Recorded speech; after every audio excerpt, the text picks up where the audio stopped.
Imagine if the hero that was summoned to save the world preferred to have a peaceful life, but while he takes care of his small farm, the voluptuous demon queen takes over the world to the point of unifying every race under her without a way to fight against her. Humans became her slaves and even started to be against the hero. All of that happening while the legendary one is enjoying his tranquil life. The problem is that the queen wants to defeat the hero to prove to everyone that she is the pinnacle of all beings, so she did all that she could to find the legendary hero, but what she found wasn't as easy to deal as she expected. But all of that starts by telling us that this is a world with all races you can imagine, from simple humans to legendary dragons and everything in between. And at this moment, all races are at war with the queen of demons. However, even with the strength of all races against her, the demon army with the queen is easily destroying everything. The beating was so intense that humans began to surrender, causing several rebellions. And it was with the unfolding of this war that Elizabeth, the strongest demon queen in all the history, assumed the position of ruler of the world and of all races. At that moment, she sits on the throne. A priest speaks to her.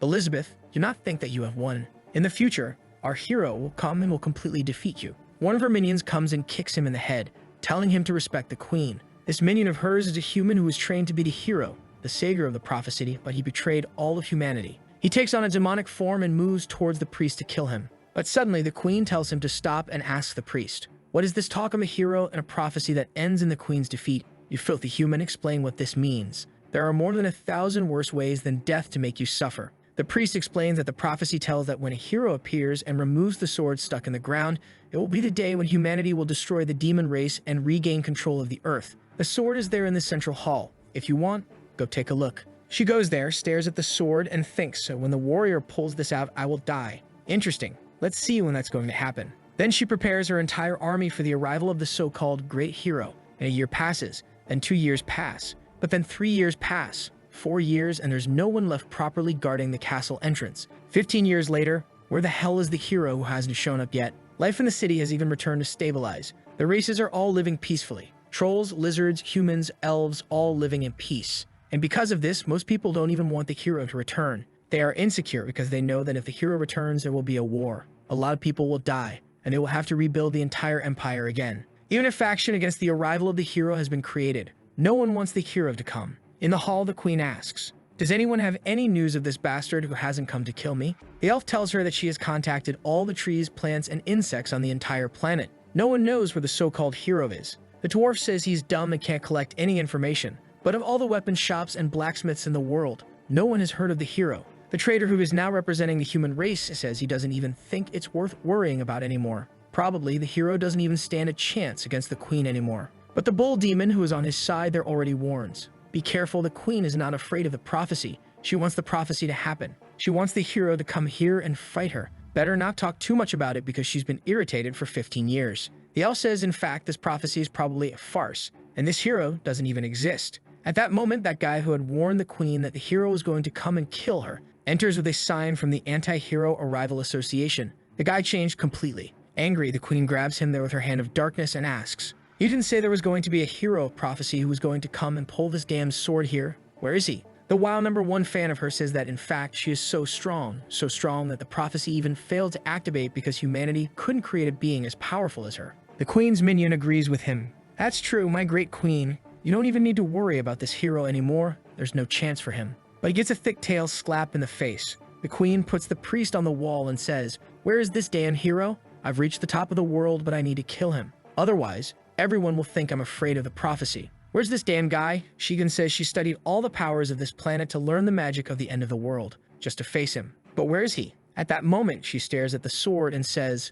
"Okay then, since you didn't come to me, I'll come to you." And she starts trying to pull the sword. Everyone is watching in horror saying, "Your Majesty, don't do it. You will die. The sword was made to kill you." Energy begins to explode all around the place. The queen is sweating, and everyone starts flying, having to protect themselves. She uses another wave of power and blows up the entire castle. However, with this, she pulls out the sword of prophecy. Who said only the hero can take this out? At that moment, she can feel for whom the sword is calling, and her gaze begins to sweep the planet toward a little house, a small farm in the middle of nowhere, and she says, "So this is where you've been hiding?" Then she uses a forced teleportation. Her subjects beg, "Please, your Majesty, don't go. Allow me to serve by your side, Queen Elizabeth." We then see life in that little farmhouse. A boy is there peacefully with his straw hat, wiping the sweat from his face and saying, Farming is so peaceful." And he really is the legendary hero. We see how his life was before being reincarnated. He was a guy who worked all day, and he hardly had any hobbies. He didn't play video games, didn't read anything. The only thing he liked to do was watch some farming TikToks on the way to work,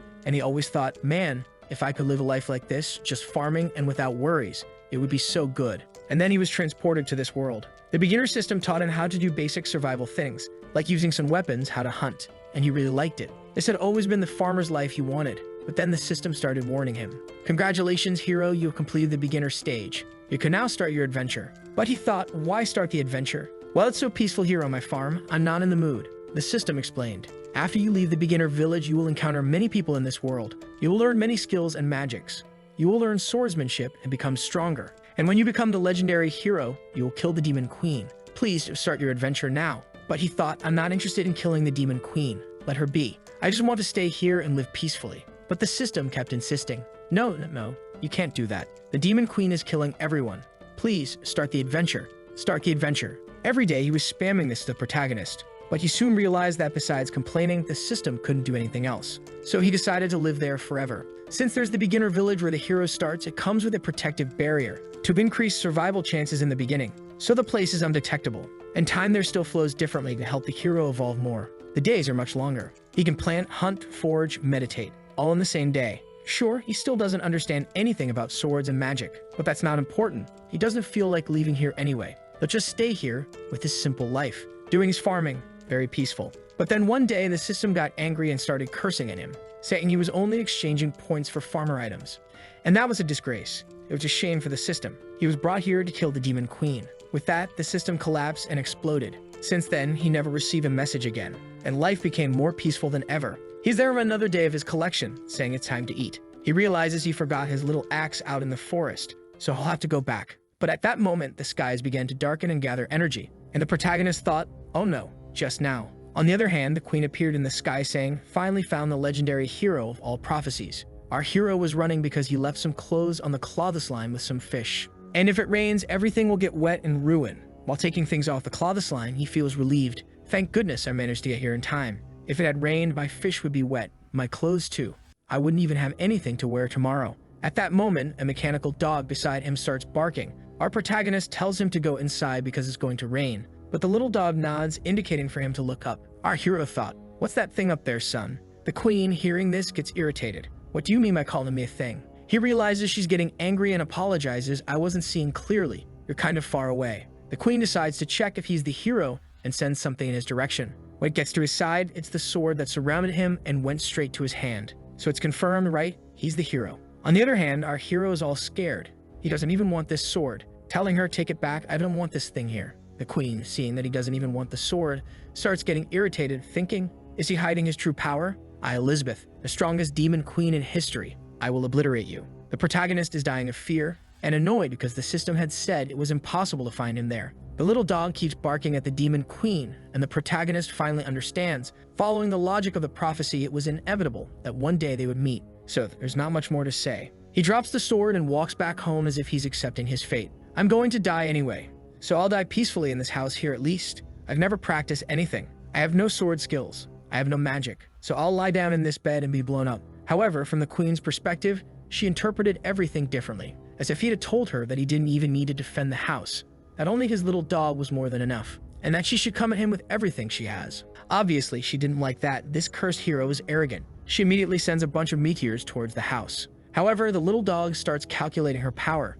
He prepares a barrage of missiles, shoots in her direction, and stops everything. Looking at that, the queen thinks, I didn't expect the great hero of legends to be so arrogant. Are you really going to rely on an advanced magical tool with consciousness? But in my presence, everything's inferior. The skies then turn purple and she prepares a devastating power, saying she's tired of playing games. However, the little dog once again does the calculations, conjures a black ball, and sends it towards her power. She tells him to stop being disobedient because that power was meant to destroy this entire continent. But when the little black ball touches the power, it turns into a black hole. It absorbs all of the queen's power, who disappears instantly. Looking at the house, she's baffled, thinking, what? Did my magic disappear? What did he do from inside that house? The protagonist is inside, lying on the bed, just waiting for death to come. The queen then descends from the skies to fight the little dog. It seems I underestimated you, didn't I? She unleashes her maximum power, saying that now it will be 100%. The little dog once again prepares his missiles and a huge explosion occurs. Meanwhile, the protagonist is there sleeping. After a while, he wakes up wondering, Am I dead already? Not dead yet. Huh. What's going on? Strange, I'm still at home. Let me take a look outside. Hesitant, he goes to grab the doorknob. He's afraid to open the door and find the queen that's ready to kill him. So he just takes a peek. And there she is, holding the little dog all destroyed. Our protagonist calls out the dog's name, Wankai, and the queen, in a mocking tone, says, "Oh, I'm sorry, but I had to completely destroy this magical tool of yours that you're so proud of." Our protagonist is scared, saying, "Can't we talk a little bit, queen?" The queen replies, "Of course, right after I kill you." But inside, she's thinking how unbelievable the situation is. How did that magical tool make me use all my power? Is this the end of the queen? And then she faints there, falls flat on the ground. Our hero rushes to help her, asking if she's okay. And the deactivation of her armor begins, which was sustained by magic. Everything covering her starts to fade away. And our boy obviously has a nosebleed as usual. Sometime later, it's already night. She wakes up in bed handcuffed. As soon as she notices this, she thinks, "Damn, how did I, the legendary Queen Elizabeth, the strongest of all millennia, get defeated so pathetically? And the worst part, instead of taking the opportunity to kill me, he imprisoned me. All of this is just for him to show me his power." She tries to free herself but can't and thinks, "Damn it, another legendary level tool which I've never heard of. How much more power does this hero of legends hide from me?" She looks around seeing chess pieces, playing cards, and thinks, "I've never seen any of this around here. Apparently, this hero is much more treacherous than I imagined. I really underestimated him." At that moment, our hero enters the room with some snacks in hand. She looks and says, "All right if you want to kill me, but don't expect me to beg for mercy." But our protagonist is just thinking how annoying this queen is. She's too strong. This is my only way to survive. So he tells her, "Can't we talk? These handcuffs I put on you, it was just a precaution because I'm very afraid of you. You're formidable." The queen is a bit confused, thinking she's being underestimated. He says, "I think we had a misunderstanding. I'm going to take these handcuffs off you so we can talk peacefully, okay?" But from her perspective, she's interpreting what he said like this: "Sorry if you hadn't realized from the beginning the difference between us, believing that you were strong enough to challenge the hero, okay. I'm going to release you here for you to realize that you can't do anything and you're going to obey everything I say." Then she thinks, "This bastard, how dare he threaten the demon queen?" He then says, "Ready, I already released you from the handcuffs to show you that I can't do anything against you. Got it? Let's talk." The queen is frustrated. "Damn it, I underestimated him too much, as strong as I am. I also have to know when to surrender, but he will pay dearly for this arrogance in the future." Our protagonist leaves the room trembling and says, "Go rest now." Our hero breaks the fourth wall and says to us, "You must be wondering, why didn't I kill the demon queen? But I've read in the books of this world, and it's extremely common for the demon queen to be revived immediately after dying. So if I kill her, she will come back. The only way to resolve this conflict here is by ending this conflict. There can no longer be a fight between the queen and the hero. As long as I'm not a threat to her, I'll be able to become her friend and we'll live happily ever after." The crazy hero is laughing like the Joker. The queen is just thinking, "Damn, he's still laughing in my face." The prona grabs the little dog there and says, "Hey buddy, you're all be up, huh?" The queen, seeing that situation, says, "Oh, so this is your most powerful magical tool?" Our hero thinks it's not exactly a magical tool. It was just a little invention I made when I was kind of bored. And he responds to her, "Yeah, you could say that. It was one of the last things I developed." The queen lets out a little smile, planning, "Perfect, now's the time." He was careless. By taking off my handcuffs, he allowed me to use my secret abyss magic and instantly recover. And now, without the protection of your robot, the balance of this fight is completely in my favor. It's time to kill you. Ready for the attack, she said. "Sorry for breaking your things, great hero." But he replies, "Relax, it's okay. His memory card is still here." Behind him, she's thirsty. "This is the perfect moment. I'm going to end the hero of legends now." At this point, our hero says, "Luckily, I have 6 more of this little body of his prepared, so you don't need to worry about that, queen." The poor girl is speechless. He already puts the memory card in and the little dog turns on, all happy jumping. Lipping, her hero still says to her, "I even like having company, but sometimes they're too messy, so I just leave one activated." In her view, all of this was a plan for her to be embarrassed. Seeing his distorted smile, she already falls on the bed, not understanding anything. There's no way. It's impossible. Suddenly, she smells something and says, "What's that smell?" Liping says, "I saw you passed out, so I prepared a little meal here to warm you up. And it's ready, all made with the farmer ingredients he grew. But after being a farmer, therefore, the time his level of cultivation is the maximum." The queen looks at the food and says, "Why did you bother with this? Only the weak need to eat. I have transcended, I don't need these things." But she smells the food and ends up feeling like eating. Our hero says, "I myself cultivated all these vegetables and grains. Please try it." In his head, he just wants to resolve the conflict with food. She's still hesitant, but decides to try it, speechless. The protagonist is thinking, even though he has practiced cooking for so many years, would what he cooks be able to please someone of the queen demon's royalty status? She takes some more and bites, takes another, and already thinks with each bite the meat juices explode in my mouth like fireworks. Not to mention that the flavor is so natural, and it still contains a very high amount of magical energy. Who would have thought that there are delicacies in this world that would please even the demon queen? I can't do anything but swallow every last bite of his meat. At that moment, she feels something exploding inside her and complains to him that it's too spicy. What did you do with this food? Lai Ping is scared, saying that the only thing he did was put a little chili, which is something he likes. Can't the demon queen handle spicy food? The queen is suffering and thinking. It was obvious, as if this hero was going to be so nice, he's only trapping me, he used me for experiments. He brings her a soup, saying it will help reduce the burning. She stares and thinks he gave me the poison and now he's giving me the antidote. Really, I'm playing in the palms of this hero.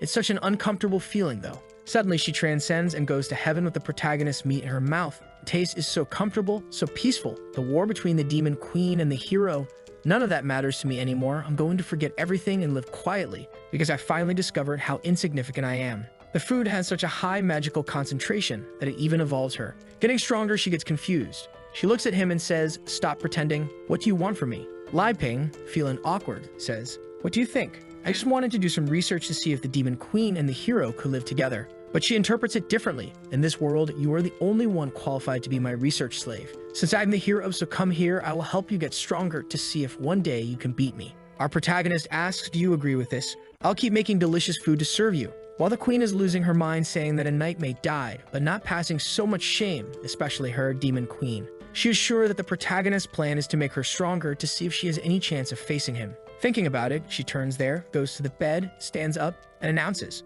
"I agree with you, but there are two conditions. First, I am not doing this because I am afraid of you, but because I want to reach the pinnacle and be the strongest in the world." Lai Ping is confused. The demon queen, does she not know she can kill me? She continues, "Second, as long as I am here, don't think I will bow my head. I will never submit to you. My dignity as the great queen must never be violated. If that happens, even if I have to sacrifice everything, I will destroy you." Our hero is all embarrassed and says, "Understood. Understood. Okay, let's be friends. Let's stay close to each other." She gives him a stare and says, "It's okay if you want to do research. Feel free. And another thing, if there's anything tasty, give me some." And our hero agrees. A year has passed, and our protagonist is using the legendary prophecy sword to chop wood. While he thinks things have kind of complicated, because after the queen forced her way into the house, he lost the camouflage that hid the house from the whole world. And the monsters that keep passing by there don't seem easy to deal with. But obviously, when they sense the queen's presence in the house, they don't dare to attack. The problem is that he imagines as soon as the queen leaves, he'll probably lose his house. From inside, the queen is screaming angrily, asking why lunch isn't ready yet. In our protagonist's head, he can't let her escape, he needs her protection. Meanwhile, in a living room, the naughty queen is watching some high-quality content. And besides, after eating so much this whole year, she got chubby. She says, "I'm tired of watching these same recordings. Don't you have anything more from that system?" Li Ping responds, "I've told you, the system has been gone for a long time. Come over here, I made lunch." She thinks about getting up, but instead of walking, she conjures two little wings to fly over to the table. She looks at Lai Ping and says, "What kind of poison is in these potatoes here? It seems that the more I eat this, the lazier I become." She ponders. This darn guy using delicious food to paralyze me with his slow-acting poison and still trying to lead me to total depravity with these extremely provocative images, deluded. Lai Ping tries to explain it's just that these potatoes have a lot of calories, and then by eating a lot, you start to gain weight and get kind of lazy. At that moment, she looks down and sees her belly, but then she conjures magic there, and there turned all the energy from the belly into magical energy, turning into a mega babe. The protagonist is impressed. Can magic be used in this way? She stares at him and says, "Haha, another of your tricks didn't work. Are you disappointed?" Lai Ping tells her, "Yes, I am very disappointed now, let's eat already." She looks at the table, he says, "Wow, today's food is perfect. I won't hold back," and starts eating. Lai Ping lets some words in the air. "As much as she eats a lot, I always manage to go and make more food, right? And besides, I'll have to get used to it anyway, since we're going to live like this for a long time." Her interpretation, of course, is completely different. "You're still very weak. I'll have to fatten you a lot before I kill you." So he gets up and says, "I'll get you a dessert." She, on the other hand, can't stand it anymore, thinking the jerk keeps treating me like a pig, feeding me with these magical foods. I've evolved more than 10 times just this year. It's not possible that now I don't have enough power to challenge him. It's time for the great decisive battle. But right at that moment, our hero already gets the little pudding and says, "Here, your favorite here, look." Her eyes sparkle and she goes all happy to eat. The prota thinks even though she's the demon queen, she's not very difficult to deal with, you just need the right food. The scene changes to an old man running away with a blonde girl. They are being chased by some creatures in purple cloaks and white masks, who are throwing some powers in their direction, until they get trapped in a magic cage and have to stop to fight. It's the father and his daughter. He turns to her and says, "I'll hold them here." He runs to the city and try to find a safe place. The daughter replies, I don't want to leave you here and escape alone. But the father retorts, I promised your mother I would protect you until the end. The creatures are already conjuring a massive magic to attack them.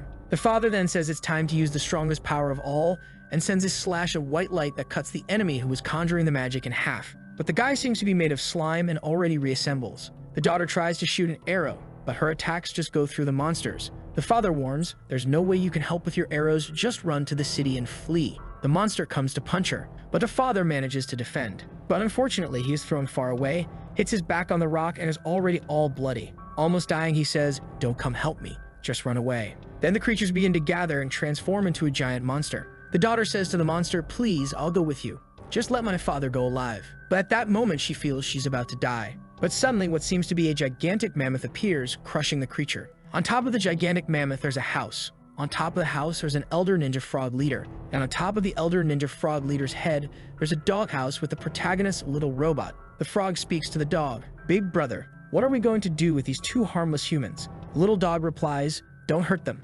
I'll take them back to the master. In the next scene, the girl is waking up at Li Ping's house, all confused about what's happening, looking around. She wonders, where am I? What happened? As far as I remember, my father was by my side about to die. She then gets up, rushes to the door, and opens it. When she looks, her father is showing some bodybuilder poses to our protagonist, who asks him, wow, how do I get a physique like that? The father replies, a warrior's physique is something fundamental. You have to take better care of yourself, my boy. Li Ping thinks, so this is the so-called warrior profession that I hear so much about. It's amazing. The little dog is all happy walking around the queen, who, annoyed, kicks him and says, who told you to bring these two here to my house? Stupid dog. The little dog gets all sad and starts crying. And our protagonist keeps squeezing the guy's muscles, saying, wow, you're so resilient. The father says, okay then. If the great Li Ping doesn't mind, I won't hide it either. He then bursts out of his clothes and our hero just admires, while the daughter is thinking, Dad, what are you doing there? Oops. Then she notices the presence of her daughter, and our guy tries to explain the situation. But the demon queen already goes to her and says, there now that you're awake, scram. I'm warning you, I got here first. Li Ping, trying to calm the situation, says, relax.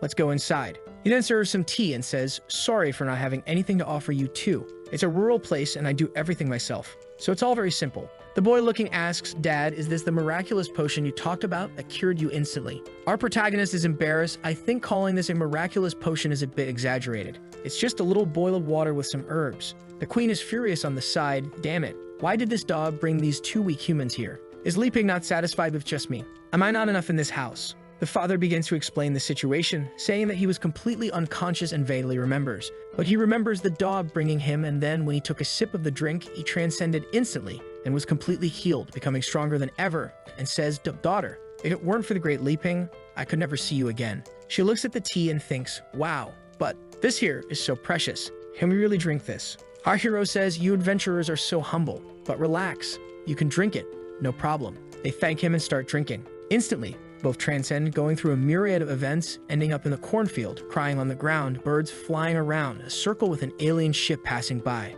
Both are confused, and the father instantly goes from a 3-star archmage to 4 stars, and the girl goes from a 1-star mage to a 1-star archmage. The father turns to his daughter and says, girl, our level has advanced instantly, and she replies, indeed. I even feel that the elven blood from my mother's lineage was awakened by this drink. New ears grew on my head. I really checked and she didn't have elf ears before. The two are dismayed to realize how much stronger Li Ping is. For them, that is an unattainable power. They even get demotivated. The protagonist looks and says, relax, I'll serve another glass for you. The father crying says, it's okay, Mr. Li Ping. It's enough.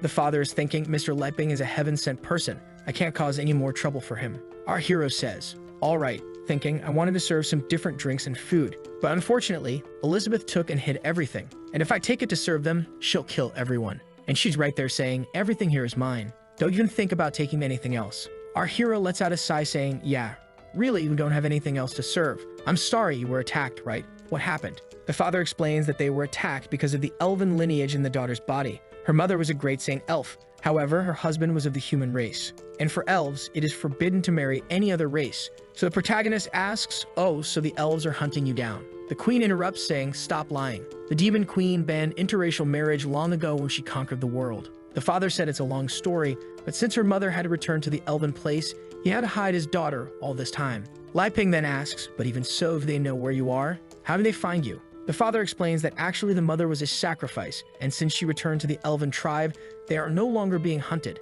But now it's the Black Guild of the Demon Kingdom that's after them. Lai Ping looks to the side thinking, demons, the Black Guild, could it be you? She is angry and points her finger at him, who apologizes. She sits down and tells him to explain where this Black Guild of Demons is wanting to capture elves from. The father explains that apparently this Black Guild is conducting experiments on living bodies to try to bring the Demon Queen back from the dead, and elves are necessary materials. They are trying so hard that even the daughter, who is not of pure lineage, is being hunted. Lai Ping looks thinking, I guess that has something to do with you, doesn't it? The queen grabs him and starts shaking him, telling him not to even think about it. Then she says it doesn't make sense for her to have been here for a whole year and for him to have always seen her, so she couldn't have left. The father and daughter are confused. The queen says, wow, just with my absence for a year, the land is destroyed like this, who has been spreading the rumor that the queen is dead. But they tell her, Queen Elizabeth hasn't been seen for over 500 years. If she were alive, she would have appeared to take over the whole world again. She must be dead, right? Lai Ping is biting his fingers, thinking, 500 years?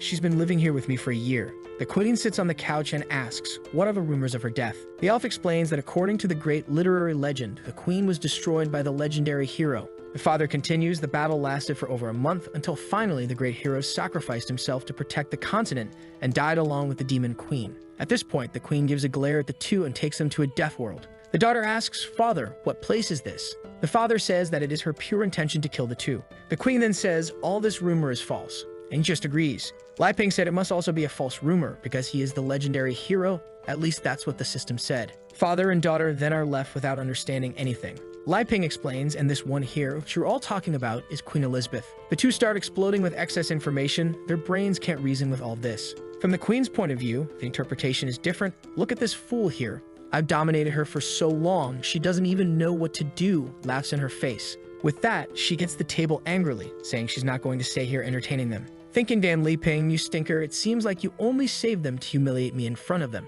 This time you went too far. She slams the door and leaves. The father then asks Lai Ping, what are your plans for the future? What are you going to do with us? Our hero says he needs to calm down because even he doesn't know what to do after Elizabeth broke the barrier. The synchronization of time inside and outside became completely messed up. Night falls and the daughter is talking to her father. Wow, I didn't expect your story to be like this. Apparently, the great demon queen fell in love with the legendary hero and gave up the whole world just to hide with him, just like you did with Mom. The father replies, stop talking nonsense, we can't even compare to them. And another thing, at this moment, Lai Ping must be considering whether he kills us or not. The daughter said, but if he were going to kill us, he wouldn't have saved us. Why did he say must to kill us? But the father says, did you not drink that tea? Did you not realize how distant they are? Just by seeing his power, you should know that for them we are no more than ants. Whether we stay alive or not, none of that matters to them. It all depends on how they're feeling at the time. At this point, the protagonist enters the room and says, so it seems like you two haven't slept yet. What are you talking about? The elf gets scared.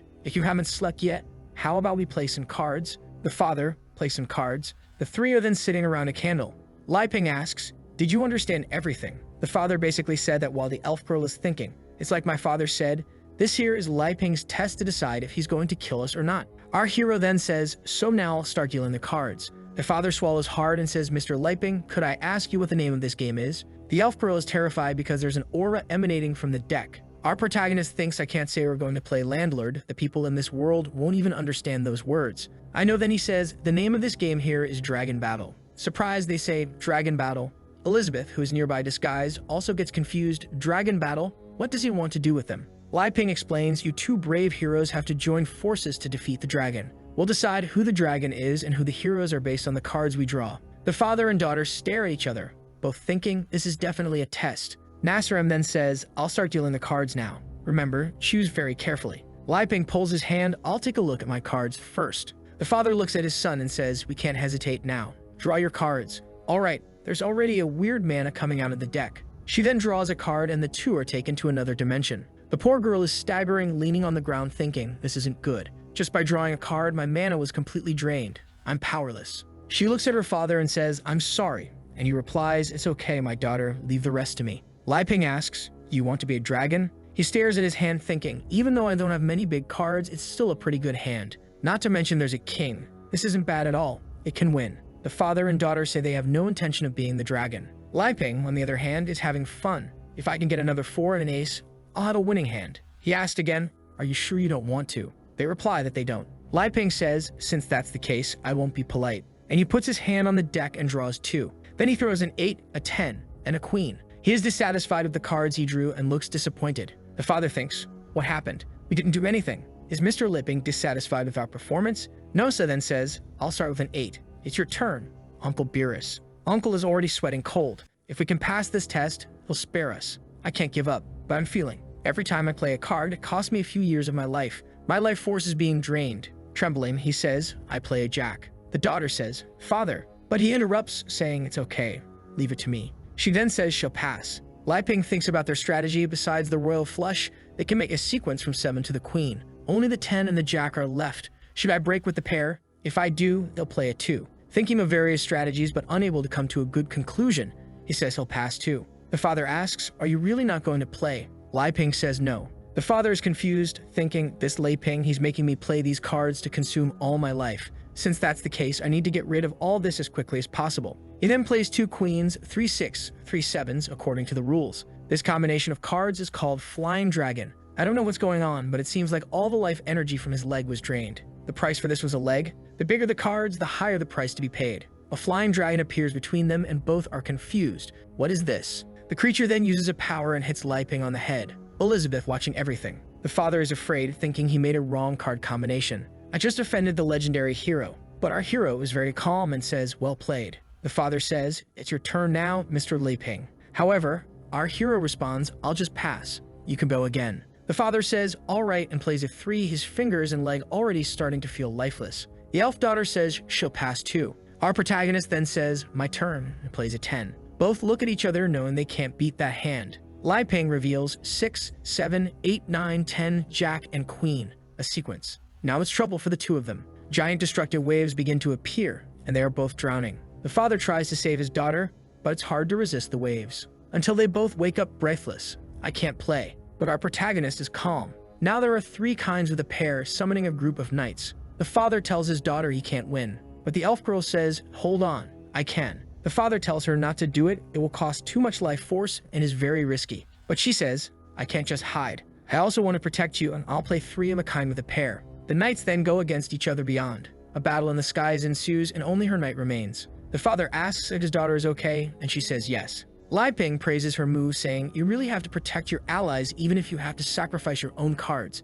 The most important thing is that determination. Our protagonist thinks, I didn't expect them to learn how to play cards so quickly. The father looks at his dwindling hand. Determination? At that moment, Lai Ping says, now it's too late. The father and daughter are scared of Mr. Lai Ping. Elizabeth thinks things are getting bad. This aura is frightening. Our protagonist then plays 2 jokers. The dimension begins to shatter and a killer clown appears above. Elizabeth seems to recognize what he summoned, saying it's a 3-star demon, a clown king. He was about to attack the other 2, making a heart. But then he notices Elizabeth and says, what are you looking at, huh? Turning the heart into a knife. You better be careful, or I'll kill you. Elizabeth tries to defend herself. Who do you think I am to belittle? But she's angry. All this time she's been absorbing everything the protagonist has been doing for her, and theoretically giving all the possible energy. But she just reached the 3-star level. But this creature that Lai Ping summoned is a 3-star demon. She's confused. How can he summon something of the same power level as me so easily? The father looks at his daughter and says, Elif, I'm sorry, but I don't have this power. It's okay, Gad.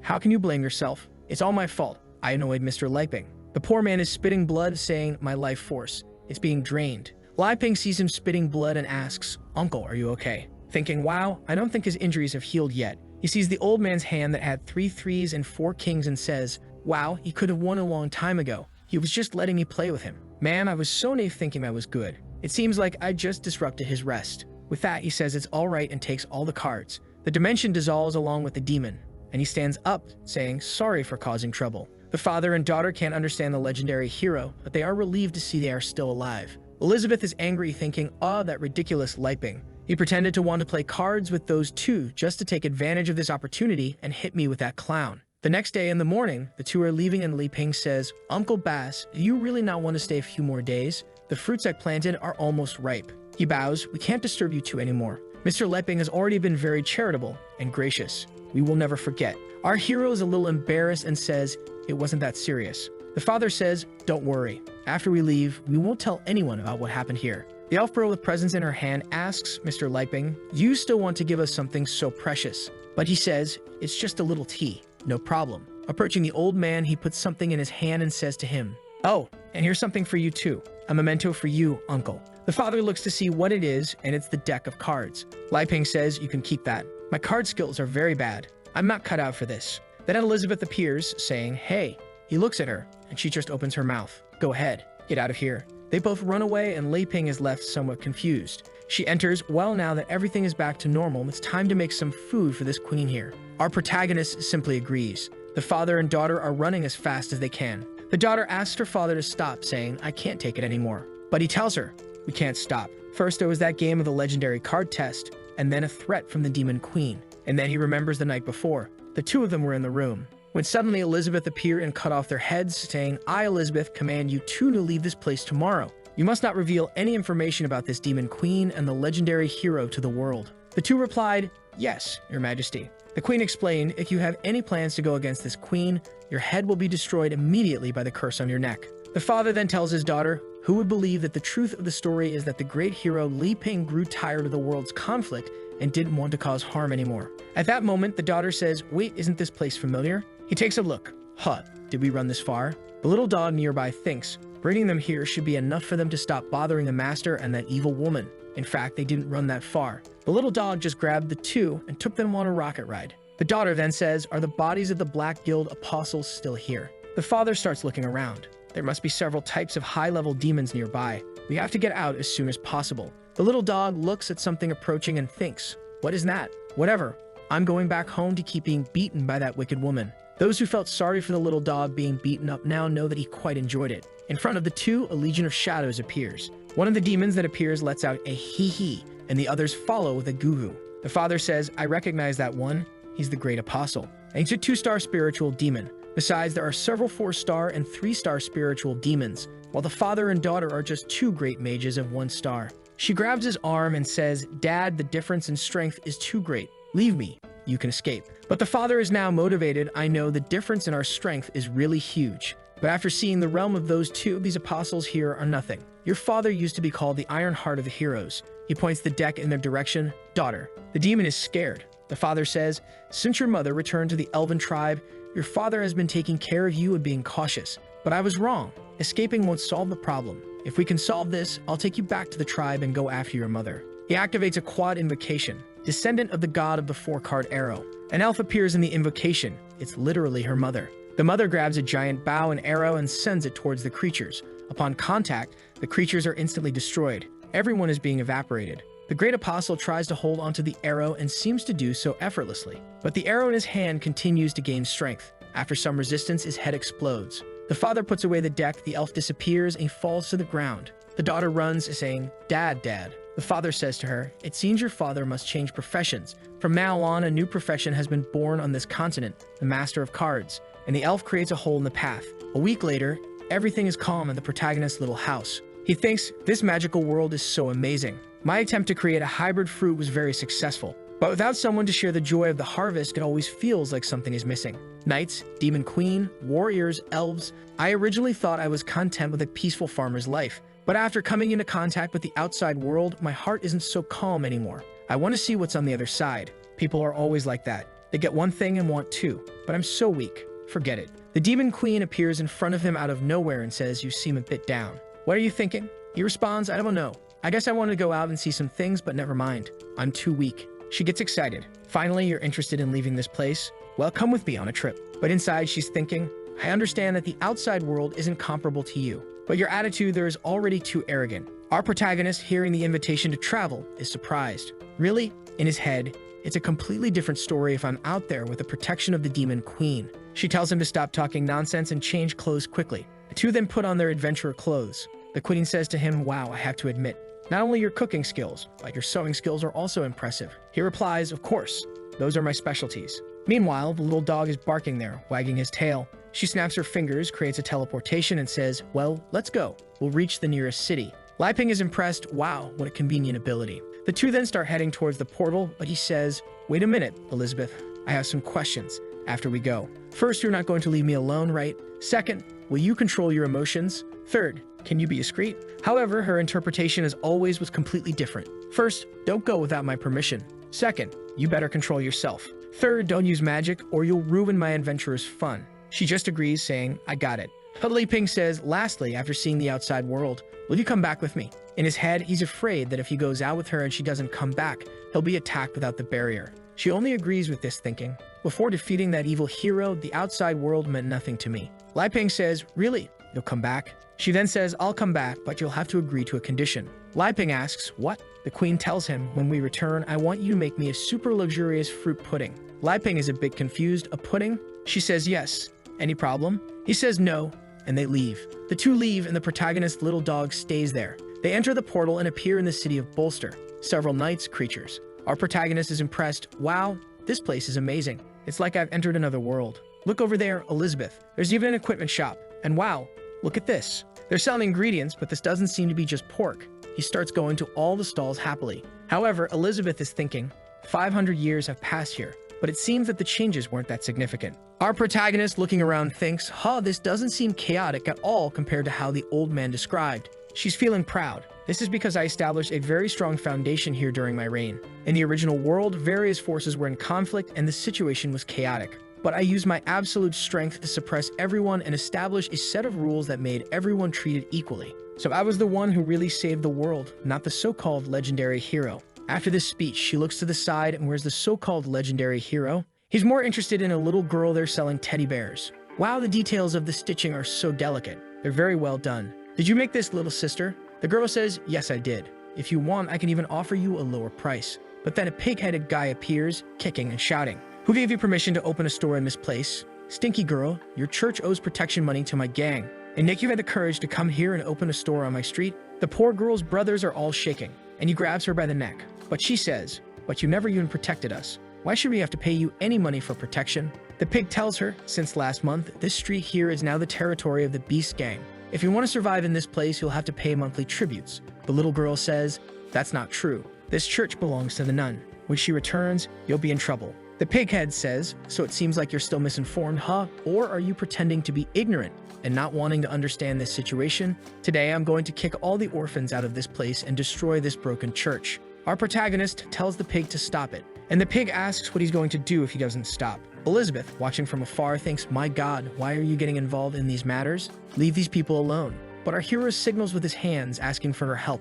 She turns her head as if to say, no, I'm not going to stoop to that level. The furious pig says, I asked you what your intention is. Our protagonist is completely lost, until he thinks, I have an idea. And then he shouts to everyone, this pig here is bullying a little girl. Come on, condemn him. But everyone in the city pretends not to see or hear anything. The pig, laughing at him, says, did you really think anyone would be against me? My God, buddy, this is Beast Street. Judging by your clothes, you must be a foreigner from the south. Right, that woman next to you isn't half bad. Our protagonist tells him to calm down. Let's talk. I have some local spices in my backpack. I can share them with you. But the pig says enough with the stalling and tells one of his henchmen, beat this guy and take that woman to the gang. But that was the biggest mistake he could have made. Elizabeth asks, do you really think you're qualified to capture me? You've stepped on a tiger's tail. The skies begin to darken and the pig is confused. Why did the skies change? What's happening? Li Ping tells her to stop. Don't do this. You'll destroy the entire city. He's waving his hands there. Please calm down. At most, just give them a little scare. There's no need to fight. They're ordinary people, you know. Elizabeth says, I'll spare him because of you. Seeing everyone's magical power there, you can see that Elizabeth's is much greater. And the little girl with glasses can see that. Suddenly, it starts to rain and the pig is scared. He stares at our dude, saying, you two, you want to try to protect the church and these orphans. Our protagonist just wants to fix things. How about this? Tell me, how much is the protection money? The pig answers, it's 10 gold coins for 2 months in total. Elizabeth then loses her temper and says, 10 gold coins and you're causing all this chaos? You really are an idiot. Our protagonist goes to her and asks, you must have a lot of gold coins, right? She replies, stop messing around. I have so many treasures that I can't even count. Li Ping says, how about you lend me some? I'll sell some vegetables later at home and pay you back. Angry, Elizabeth asks, are you trying to use my food to trade for these useless things? I won't accept that. Besides, I had no money when I met you. The pig is brave, saying, so do you guys have any money? Li Ping says, we really don't have any gold coins. Can I use some local products from my backpack to pay for it? The angry pig refuses, are you kidding me? Enough of this. But suddenly, someone throws a bag of gold coins at his face. The pig asks, who did this crap? But when he looks, there's a lot of gold, and then a knight appears. This guy really lives up to the name of a knight. He looks at the pig and says, stop bothering my friends and get out of here. You've received your money. The pig says, so now the knight in shining armor is coming, huh? Okay, I'll let this one slide. I'm going, but you won't be so lucky next month. The little girl then thanks everyone there. Our protagonist thanks him, saying, I brought some fruits, you can have them if you don't mind. The knight suddenly says, I wanted you to be my partner in something. Staring at Elizabeth, the little girl is there confused. Partner? What can I help you with? Elizabeth crosses her arms and says, I'm not interested. Let's go, Leping. But our hero tells her that they can't do that. He just helped us. Let's at least see what he has to say, right? The girl then says goodbye to the other orphans, saying she'll be back soon. They are about to enter a bar. I don't know how he's going to sit in the chairs with his horse's body. The knight tells them not to pay attention to anyone. Elizabeth angrily says, it's all your fault, Leping. You insisted on bringing me to this terrible place, and I'm wasting my time. Our hero ignores her. The knight then says, we've arrived. When he opens the door, a bunch of girls cling to him. Our hero is confused when he hears the guys say they are his wives. He's then preparing some tea and says, well, let me introduce them to you. The first one is Gaksha, and her profession is a shield warrior. This one here is the assassin Lolo and the mage Glee. The guy literally gathered a bunch of wives to make a perfect group for going into the dungeon. This guy's Elon Musk when it comes to productivity in the fantasy world. Lastly, there's Galia.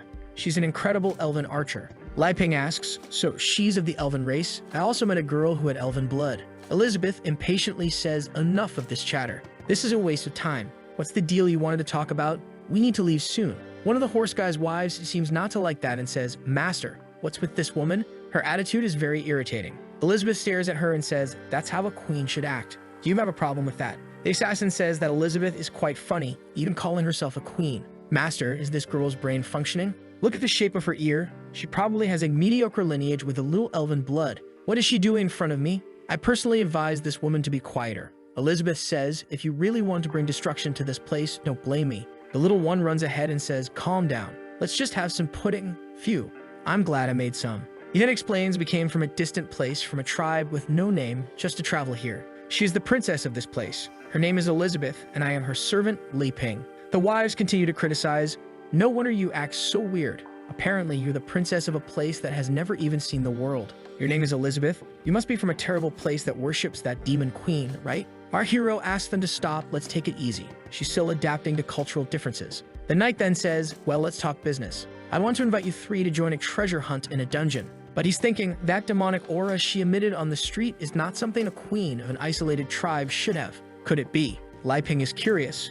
A dungeon with treasure? And then he asks the girl next to him, do you know what that is? She explains, dungeons with treasure are dimensional spaces created by ancient magical entities. They usually have a lot of valuable things, but they're all very well hidden. Liping says he understands. The knight says, that's right, and I spent a lot of money and effort to get the information about this place. However, the condition is that to open the barrier, we need at least 8 people. Our hero then says he understands, you just need someone to complete the numbers. The orphan girl starts counting 1, 2, 6, 8. Wait a minute, is there any way I don't have to go? Liping finds it strange and says to her, hey, isn't this place supposed to be full of precious things? Shouldn't you be happy to be able to go? But the girl replies, you don't understand. These places, they're very dangerous and I'm just a level 4 mage. I'll die if I go there. Our hero says, so that's how it is. I really didn't know about all this danger. The knight tries to reassure them, don't worry. We just need people to complete the numbers. And your treasure in the end won't be less than ours. I guarantee you'll get at least a few thousand gold coins. One of the wives says, the master alone has taken out several dark apostles. He'll ensure our safety. The orphan boy says, a few thousand coins at least? Seriously? That all the church's financial problems will be solved. Our hero looks at Elizabeth and asks, let's help them. It's just to complete the numbers. Okay. Impatiently, Elizabeth agrees, saying he's the one deciding. Just don't bother me while I'm enjoying my pudding. The knight then looks at the wife who has an orb in her hand. Our hero asks what that crystal ball is. The knight explains, you just put your hand over it, and it will measure your magical power. The orphan girl recognizes it immediately. Wow, the crystal is showing 8769. That's at the level of a demonic spirit. The knight tells them, so my magic level is already at 4 stars. My wives are also all great mages, 4 or 5 stars. Since we're forming a team, it would be good for us to cooperate well and get to know each other better. The orphan girl then places her hand on the orb, and it shows 300. One of the wives says, 300? I had a higher value when I changed professions for the first time. The girl apologizes, saying her level doesn't go up. Our hero says, I want to try too. He thinks to himself, well, I never learned magic during all these years, but I'm the so-called legendary hero. My potential shouldn't be that low. He puts his hand on the crystal, concentrates, and it shows 0. The knight is even confused. 0? Even for a pure martial artist, it shouldn't be like this. Our protagonist hits himself in the face. Oh, what was I expecting? I've been farming all this time. Obviously, I wouldn't have any magic. He sits down and says, I'm done. No magic in this life. The assassin woman says, what are you going to do then?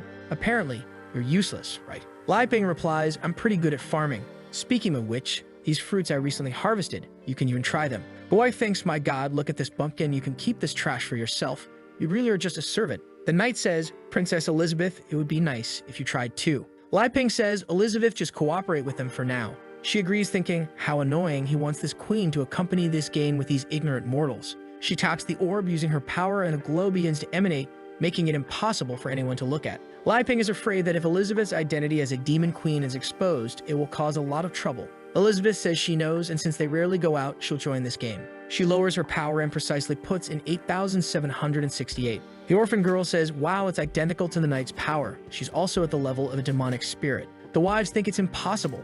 How is this woman at this level?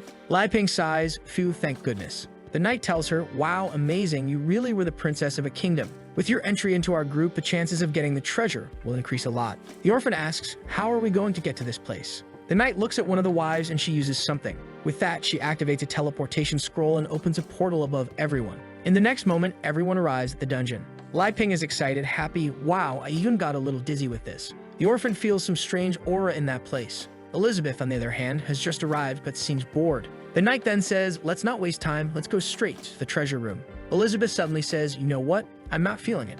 Let's go home, Lai Ping. One of the wives gets irritated with this and says, you weird woman, you came all the way here and now changed your mind at the last minute. Do you know how much a magical teleportation scroll costs? If you're not going in, you better not even think about leaving. Elizabeth looks at her and asks, are you going to stop me? Our hero steps forward to calm things down. Everyone, let's not be impulsive. Listen to me for a moment. Since we came here, Elizabeth, please, let's just take a look. The orphan girl with glasses says, Elizabeth, did you notice? Inside this cave, there's a magical power similar to yours. Our hero is confused. Wait a minute. Power similar to Elizabeth? What does that mean? The knight tries to use his charm to convince the queen, puts his hand on her shoulder. Excuse me. Trust me. No matter what danger we encounter in there, I'll protect you. Please come with me, Princess Elizabeth. They then hold hands. However, she completely ignores him. After passing through the portal with the numbers 788, it closes behind them. Lai Ping asks, can't we go back to where we came from? Elizabeth tells him, stop talking nonsense. This is a special magical space. Unless you're stronger than whoever created the barrier, it's impossible to leave. So unless you find the target of this place and complete all the requirements to break the barrier, no one can get out of here. The wives say, as long as we're with a master, we'll solve all this. But obviously, none of them like Elizabeth very much. The orphan girl asks, what are we going to gain from here again? She's told not to worry too much. Of course, it's treasures and gold coins. You won't be left behind either. Seeing that there are many paths, the orphan boy gets confused about which one to take. But he concludes, Elizabeth is here to ensure our safety, so it doesn't matter, let's just venture forth. The assassin wife says, Master, should we split up? And he replies that for now, it's better not to. He then tells Lee to use an ability. She agrees and raises her hand, releasing a light that starts spreading throughout the dungeon. She's confident, thinking, learn how to find the best path quickly. But Elizabeth finds it ignorant and continues to spread power until she collapses from exhaustion. The knight then asks, what's the structure of this maze? But she replies, Master, this maze seems to have no end. I've extended my magic to the maximum and still haven't found any edges, no end.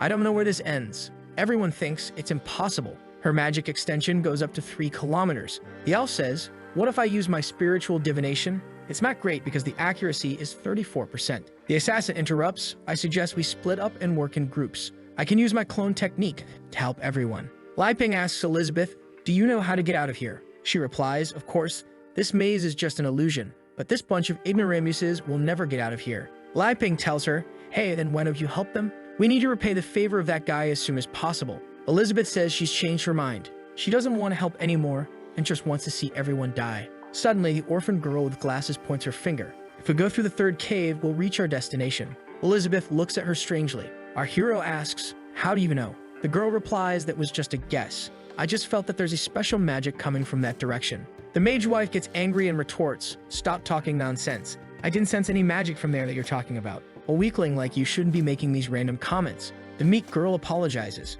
The wife then says, even though I haven't explored everything, I'm sure the last passage is the one with the fewest monsters. Let's go that way. The knight asks everyone, what do you think? The assassin says she prefers to still split into smaller groups. And the other one says, I prefer that we listen to Glee. Even if we go to the wrong place, at least we'll stay together. The machine then asks the knight, please master, trust me. The knight then says, we'll stick together and go to the last cave. At this point, the orphan girl says, no, you can go anywhere but the last cave. She then summons her rabbit puppet and sends it in that direction. As soon as it reaches the mouth of the cave, it closes with its teeth and crushes the puppet. Our hero is curious. What was that? Ah, Elizabeth says it's just a parasite beast. We usually find this inside giant monsters. The assassin stares at the mage and asks, didn't you say there would be fewer monsters there? The people in the knight's group are all confused and lost. Elizabeth then says, let them suffer alone. Let's go. Lai Ping tells her, it would be better if you could lead the way then. She just starts walking. The girl with glasses says she's not sure if that's really the right way.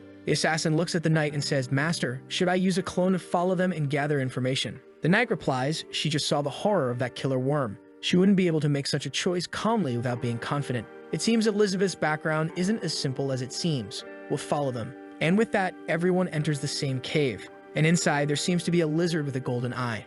In the next scene, we see the sneaky horse killing a bunch of creatures. He asks the wives if they're managing, but the poor things are having difficulties. It's not easy. While our kid is hiding behind the bulky one there, he asks, is Elizabeth safe? She says his acting is ridiculous. The little magic-like thing says, it's all your fault. Look at the path you made us take. It's full of monsters. Elizabeth, who took the potion of deliciousness because she's getting thicker with each chapter, says, the more magic in a place, the more creatures. That's basic, didn't you know? The little magic thing says she knew. She's just angry because Elizabeth's just standing there doing nothing.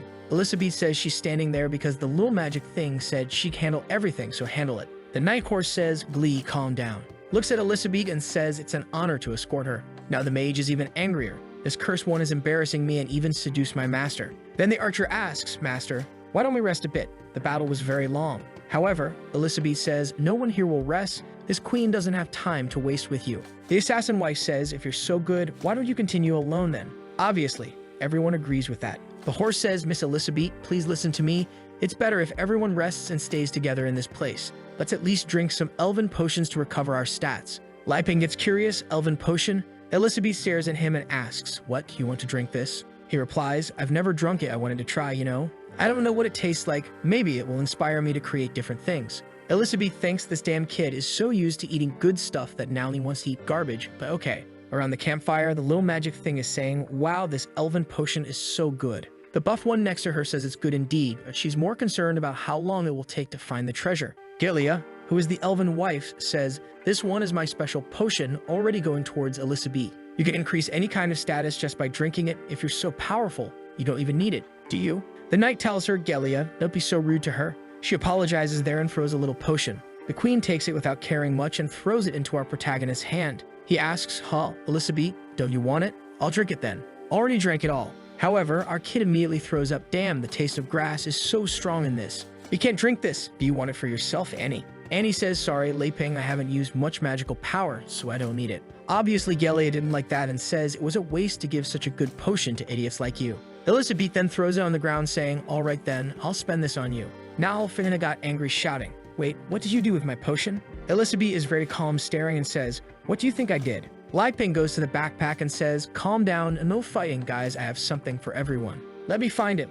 Hold on, he then shows some bananas and says, I've been wanting to share these with you since then. Finally, I have the chance, here you go, already giving it to the knight. Everyone takes it, sort of thanking, and he hands an apple to Annie. She gets all emotional receiving something. Lai Ping gets scared. Why are you crying, Annie? It's just an apple. Annie asks if she can take it home. The orphanage folks haven't had fresh fruit for a long time. Lai Ping says he understands, of course. He then goes to get more so she can take it back for everyone to eat. But Glee and Gelia throw away and squash the banana, saying that doesn't compare to an elven potion. The knight says he'll only eat it to fill his stomach. When they find the treasure, he'll buy something tastier. The strong and the assassin decide to take a bite with him. The assassin seems to be a professional at handling bananas because she was drooling and salivating before biting, trying to melt the banana in your mouth. At that moment, the three feel something, and they end up in a sort of tropical paradise with a parrot there saying, banana. In front of them, what seems to be some crickets singing say, let's dance samba. Dance is samba to remove any fatigue and frustration. They start dancing there, unintentionally, and this assassin kills with blades and curves. Even the knight is all graceful. Follow me, 1, 2, 3. The three keep dancing there, the creatures singing, and the assassin squeezed the banana too hard, and it exploded. The force was such that its contents ended up covering a good part of her outer skin layer. Did I perhaps enter the wrong site? They keep dancing like crazy in the illusion, but back in the cave, they're all going crazy too. The knight is acting like an idiot. Glee and Gelia are confused. Master, what are you doing? Suddenly, the knight realizes that he's leveling up a lot. The assassin and the muscle mommy, who were already lower level, gain even more levels by swallowing the protagonist's banana. Our hero claps. Wow, what an amazing performance, loved it. Truly, the culture of other countries is extremely interesting. Seeing a centaur enjoying this dance was incredible. The queen, as always, interprets everything differently. Li Ping, he knows very well that they were going to die a bit further. That's why he wanted to level up to continue with this little theater. He's really cruel. The elf Yahello gets curious. What's happening, master? Why did your level go up so much? Annie tells her. It's because they ate Li Ping's banana.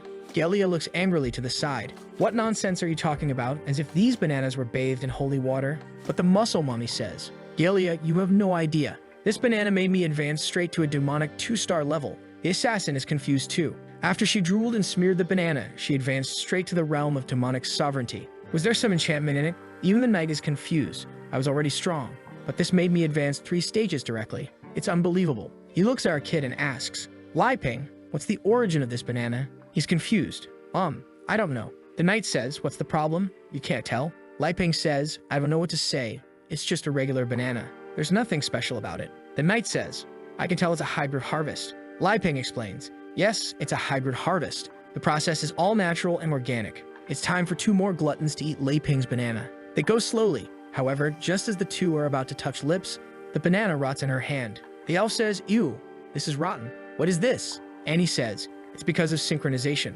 Elizabeth says, girl with glasses, you know quite a lot, huh? Anne responds, saying that Elizabeth is very kind, that she only learned from books. The knight asks, synchronization, or what do you mean by that? Anne explains to him, I read in a book that some special items and treasures need certain special conditions to provide the effect. Perhaps Li Ping's banana had to be eaten by 3 people at the same time to produce the effect. Glee points to Elizabeth and says, stop pretending, can't you see she's eating alone there? Anne apologizes, she can't understand properly. But she's thinking, the condition of a treasure can sometimes be ignored if the person using it is much stronger than it. Elizabeth stares at her and says, don't look at me with those eyes. Anne apologizes, but her eyes are a little red. What's that? Angry, Yahello says. Oh, maybe it's because of the accumulation of my elven potion that produced this effect, that's it. The knight then asks Li Ping for another fruit, and Yahello is angry, stop believing in this nonsense, master. But our protagonist is happy. For him, who has been cultivating for so long, sharing the fruits is the greatest pleasure. But not in Elizabeth's case, who already snatches everything from his hand saying, no, I'll eat this later. Already throwing it over her shoulder, let's go. You've already rested and the journey has to end. Li Ping feels embarrassed and apologizes, saying he'll give them more when he has the chance. The knight then tells the 2 to go ahead. He'll catch up with them later with the wives. Li Ping says, hey, don't you want to come along? But Elizabeth interrupts, saying, let's go already, Li Ping.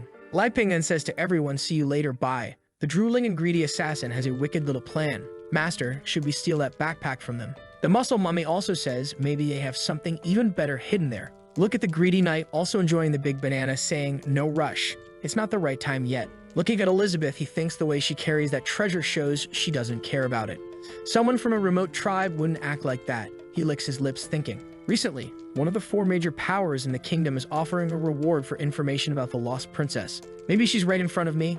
Brothers, I thought he was just going to take the information and sell it, but his plan is to make her his woman. Oh, my warrior, he wants to climb the ranks of the aristocratic empire in this way and gain even more of these delicious fruits. Friend, give up, man. But taking something from his back, he says, I'm going to use this to completely conquer you, laughing like a psychopath. The 4 wives are in love, saying there's an incredible pheromone emanating from the master. Maybe they need to satisfy him even more.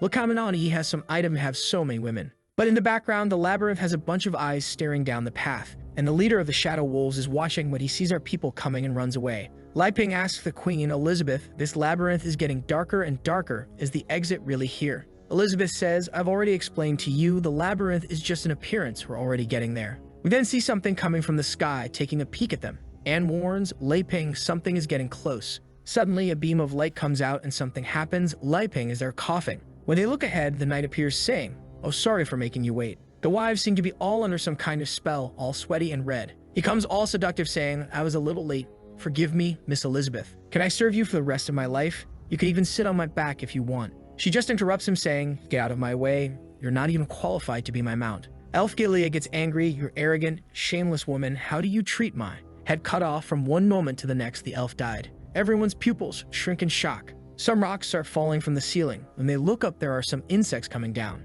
Li Ping asks, what's this? From the sky, what's coming is a dragonfly with Yahello's head already being swallowed. The creature stomps on the wall, then goes to bite Elizabeth, who just looks, and the creature explodes in front of her. Anne is crying scared. Lei Ping takes the opportunity to run and cling to the voluptuous queen. "You devil, look where he's going with his face," saying it's a matter of life and death. "Elizabeth, what are we going to do now?" Elizabeth takes a little look and thinks, is he trying to test human nature? Letting the selfish and arrogant ones die first by destroying themselves. Apparently that's it. The dragon fleas are flying back and forth. The muscle mummy grabs the carriage as Defense and Glee conjures a protection spell. Lei Ping asks, "And what are we going to do here?" The knight says, "I believe you'll find a way out on your own." His plan is to finally understand Elizabeth's strength, especially because if she does nothing, her servant will die. The muscle mummy stares at them and says, "Who cares about you? Cooperation is over here." Confident Glee says, "Stay outside of our magic and die," but she's done too. Her head flies off. The dragonflies keep attacking. The assassin there is trying to survive, and the knight is even killing some.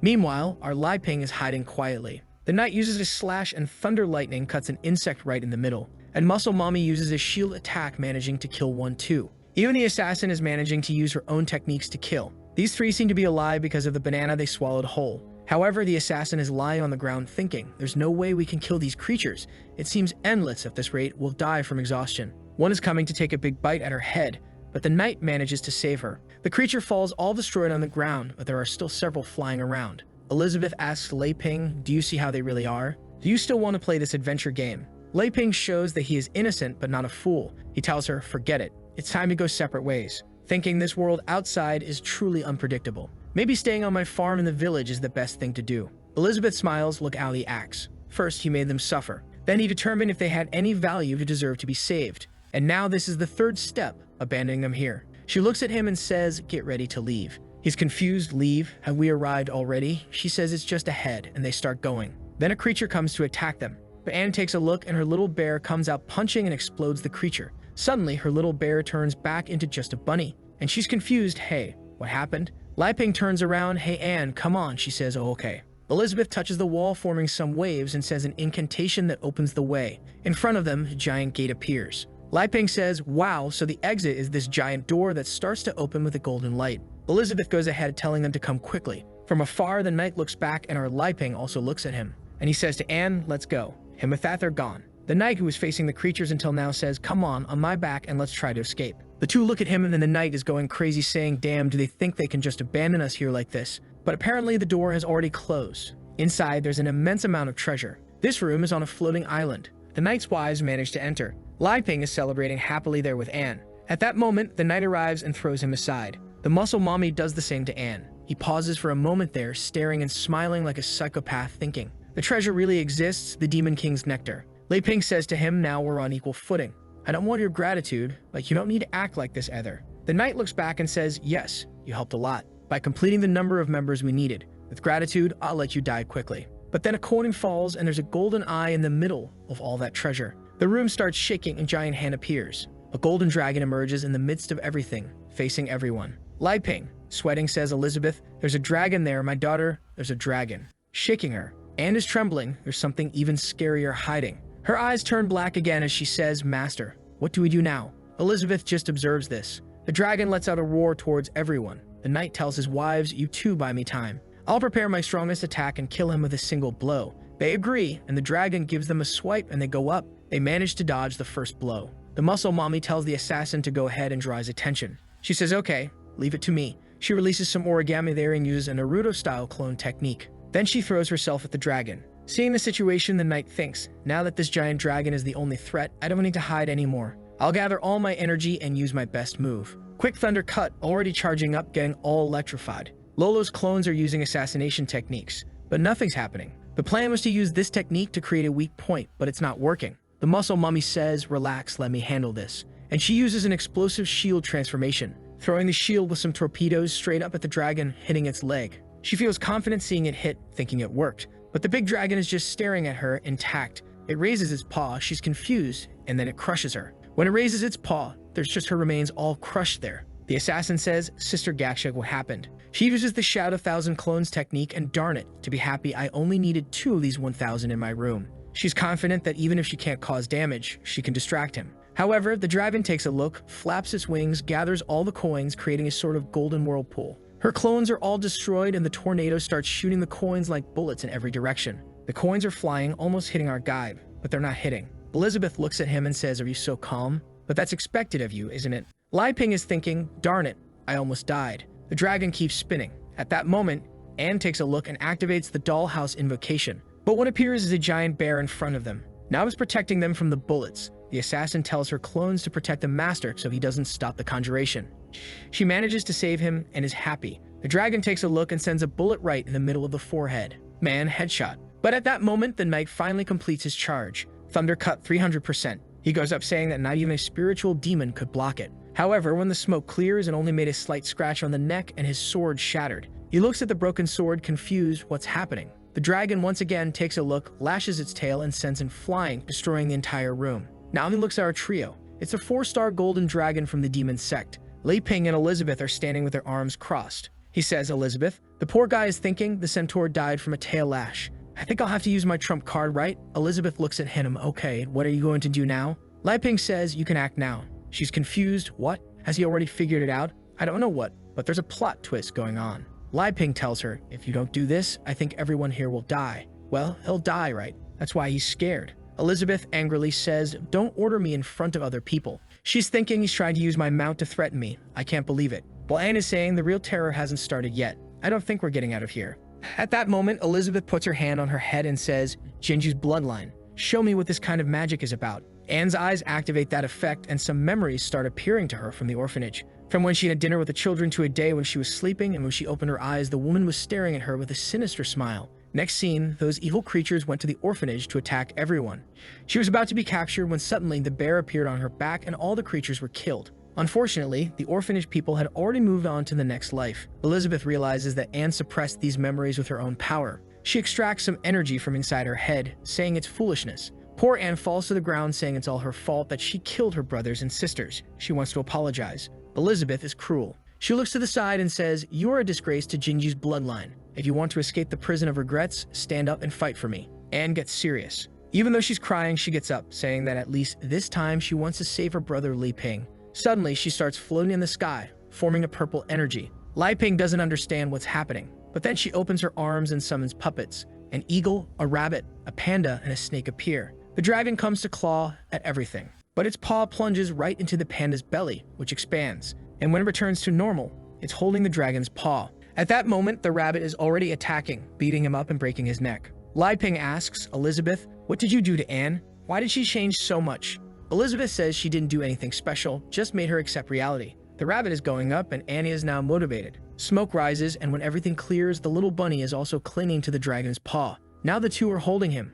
The snake then comes and starts wrapping around the dragon, crushing it. The dragon once again flaps his wings to summon that golden tornado. However, this time the eagle cancels out his tornado with hers. Li Ping, impressed, asks Elizabeth, "What's this Jinji bloodline thing about?" But suddenly he's pulled and thrown to the ground. They took a light cut. The knight appears almost dead. But he stole the fruit backpack and is saying, "Ah, now." Elizabeth looks, this trash isn't dead yet." Li Ping is shouting in the background, "Hey, give me my backpack back." He with a psychopathic look says, "Now your trump card is in my hand. All these kingdom fruits are mine. Eat the pineapple, eat the orange, eat the grape." Li Ping is confused. "What are you doing, man? Don't you think it's too late to eat now?" However, he swallows everything and starts emanating an aura, saying it's coming. His body begins to mutate, trembolona rolling. He goes crazy, getting mega muscular, saying he's feeling unprecedented power, and now his level is with a question mark.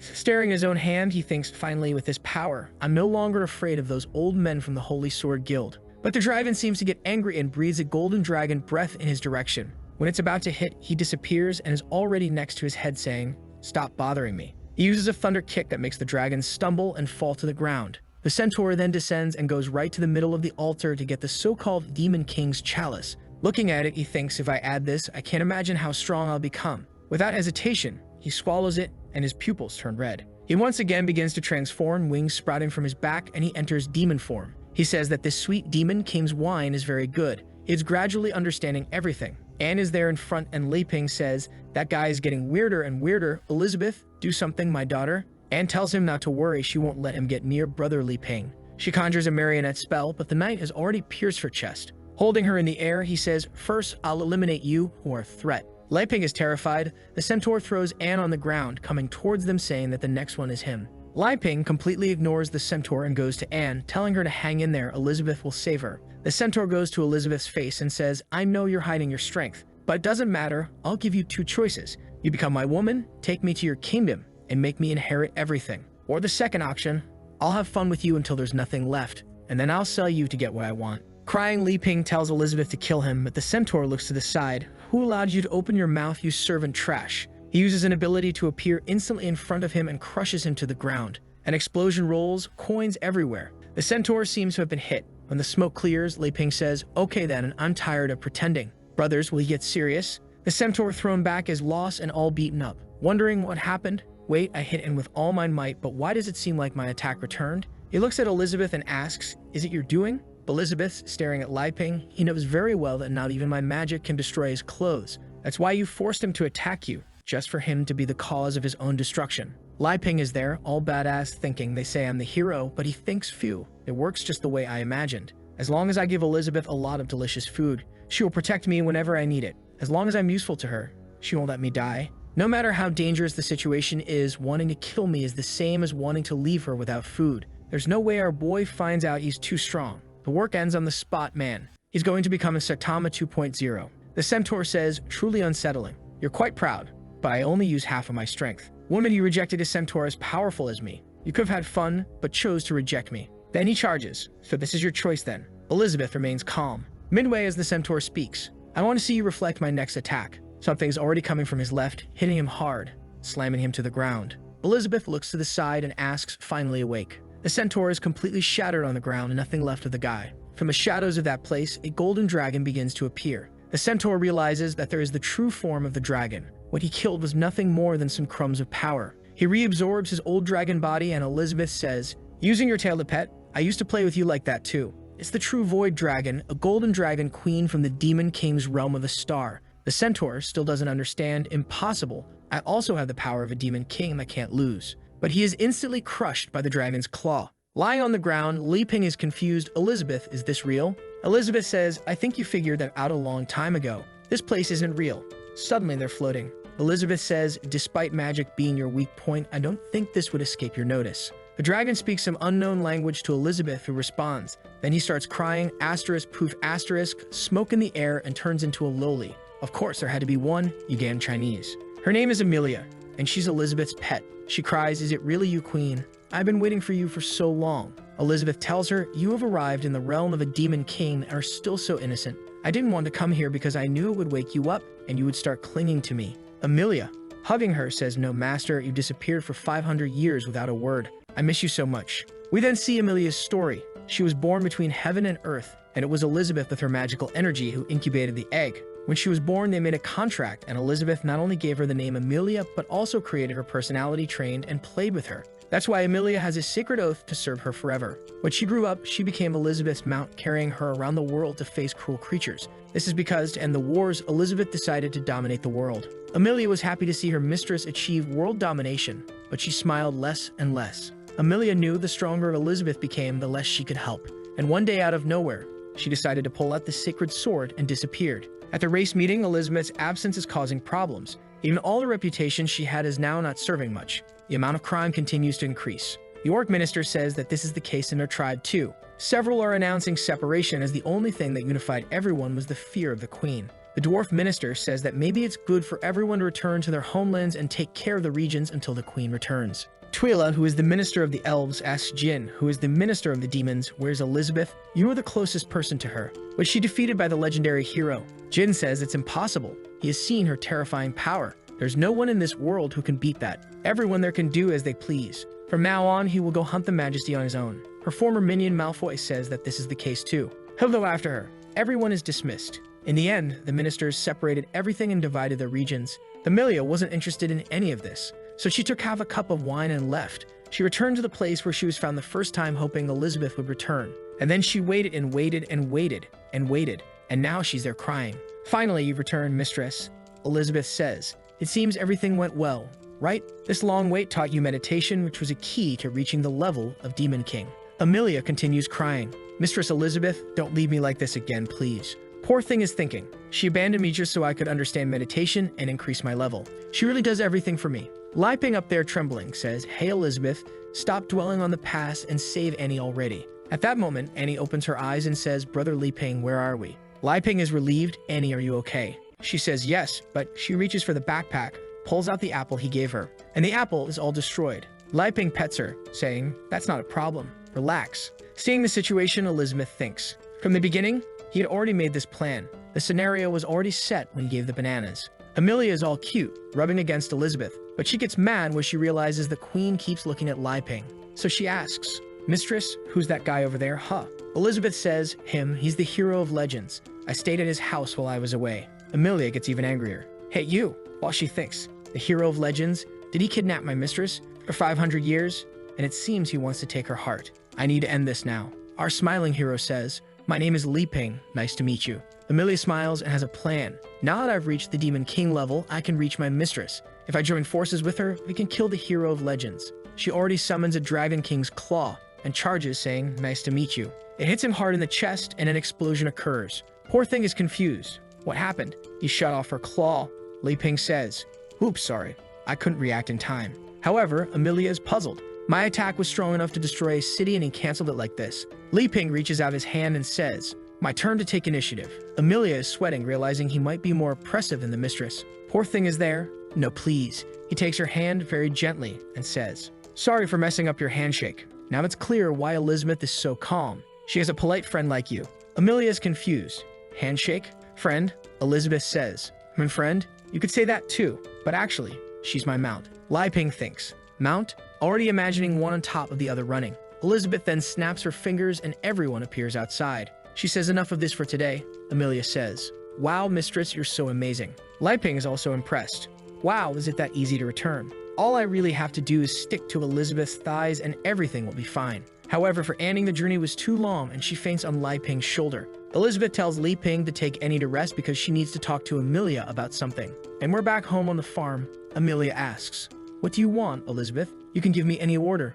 I really want to serve you." Elizabeth asks, "Have you heard of the Black Demon Guild?" Amelia ponders, saying she slept most of the time. And then she remembers. It's the guy called Malfoy, the former prince of humanity. Do you remember him? Elizabeth makes an effort and says she might remember. Amelia wants to know, "Wait, you want him and not me?" Elizabeth says it's not that. She heard that this Black Guild is killing people under the pretext of wanting to resurrect her. That's making her angry. Amelia gets angry. "Resurrect you when you're alive? That's disrespectful. What do you want me to do?" Elizabeth says, "You're going to make them disappear from this world without revealing any information about me or this place." Amelia only accepts. Elizabeth then says, "When you're done with this, I'll release you." Amelia says that a job given is a job done. And in her interpretation, doing whatever she wants is clinging to Elizabeth all night long. With that, she sets off motivated. But there's a missile heading her way that explodes in the sky. When the smoke clears, she's injured. Who attacked me? Realizing her skin is all scorched, she knows. It must be someone, at least in the sovereignty realm. Down below, Wankai is detecting a target. He raises the defense system to level 2. She's sweating cold. The missile comes, and she defends with her wing. She looks and asks, "You chose me to be your opponent? Wrong choice." But when she sees a barrage of missiles coming, the explosion covers the entire sky. Poor thing is all beaten up. Wankai analyzes again. Target detected as alive, increasing defense to 3.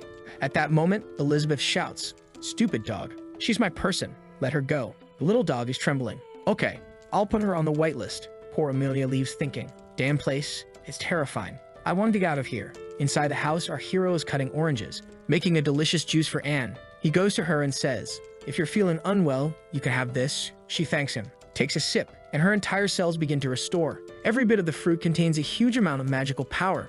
She's amazed. Is this sensation some kind of advanced divine magic? She reaches a clear state of mind and remembers the orphanage fair like a monster saying, "I am you and you are me." Stop suppressing your true self. Anne is crying there, lost, while Li Ping falls on the couch saying, "Indeed, a home sofa is the most comfortable." At that moment, Elizabeth enters, passes by her, and says, "Looks like you finally remembered everything, huh? You know your Jin clan ancestors always swore loyalty to me. If your bloodline woke up, the power of the oath also awakens." At that moment, Anne can see Elizabeth giant with her in the palm of her hand. Trembling, she asks, "Are you a legendary demon queen?" Elizabeth replies, "Yes, I am the commander of this whole world." Anne is confused, but according to the legends, you died with a hero. "Brother Li Ping, who are you?" Li Ping awkwardly says, "I'm ashamed to say, but yes, I'm the hero." Anne says, "Now I understand the whole story. It was like this, right? In the past, Li Ping and Elizabeth fought the final battle for the position of the most powerful. As a result of a month of battle, you began to like each other. After so much bloodshed, you gave up this fight to know who is the strongest and fell in love.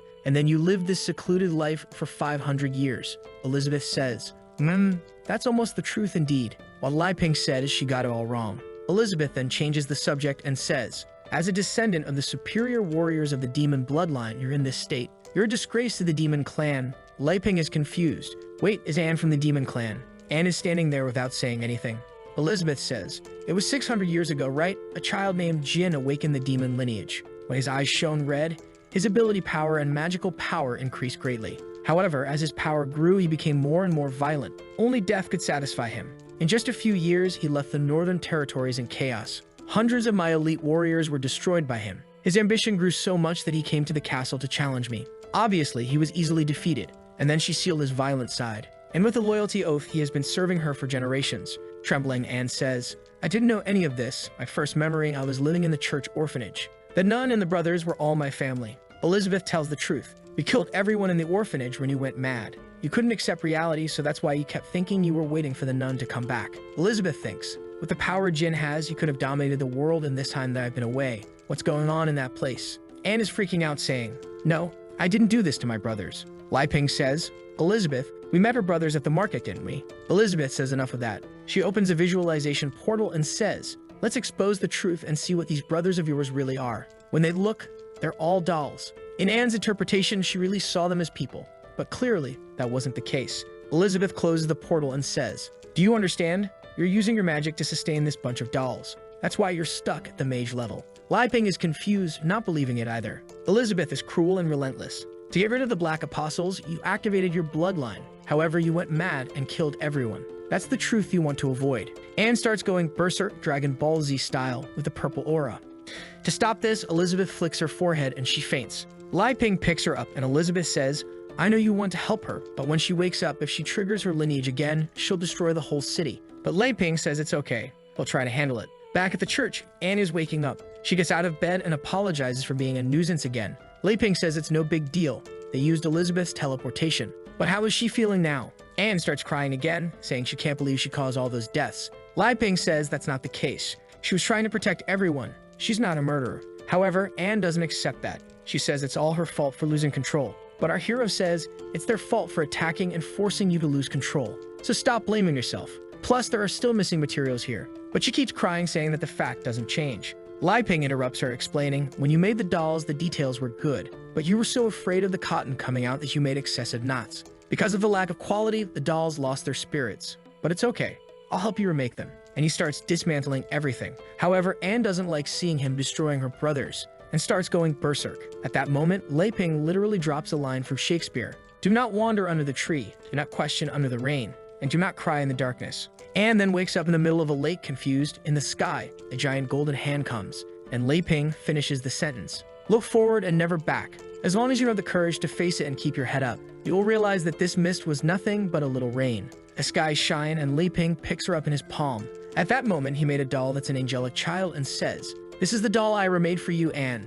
Its name is Rafal, the angelic doll. He hopes that will help her heal. Anne takes his hand, saying she's sure. It's the same feeling. These are her brothers. She sees all of them around Li Ping, who tells her not to worry anymore. And then they disappear, saying goodbye. Anne then once again breaks down in tears, saying she will protect the church. And our boy tells her that the sky is clear. He sighs. Phew, thank goodness I studied psychotherapy in those system books. Meanwhile, in the demon realm in the Swamp of Death, Amelia is flying around looking for the guy. Seeing everything destroyed, she says it's a shame what they did to her mistress's house. She then lands and a bunch of creatures appear, saying they want to devour her soul. However, in the blink of an eye, the creatures all explode. She wonders, why are they treating this place like a dump? She moves on, and a chubby baby mage comes out of a book, asking who she is and what she wants with the Black Guild. He's the sixth pillar of the guild, a 5-star demon. Then a room full of eggs incubating some demons appears, and in the guild hall of the Black Guild, there's a meeting going on. The leader says it seems like someone powerful is coming. One of them says that one of the troops was completely destroyed when invading the Saint's Guide.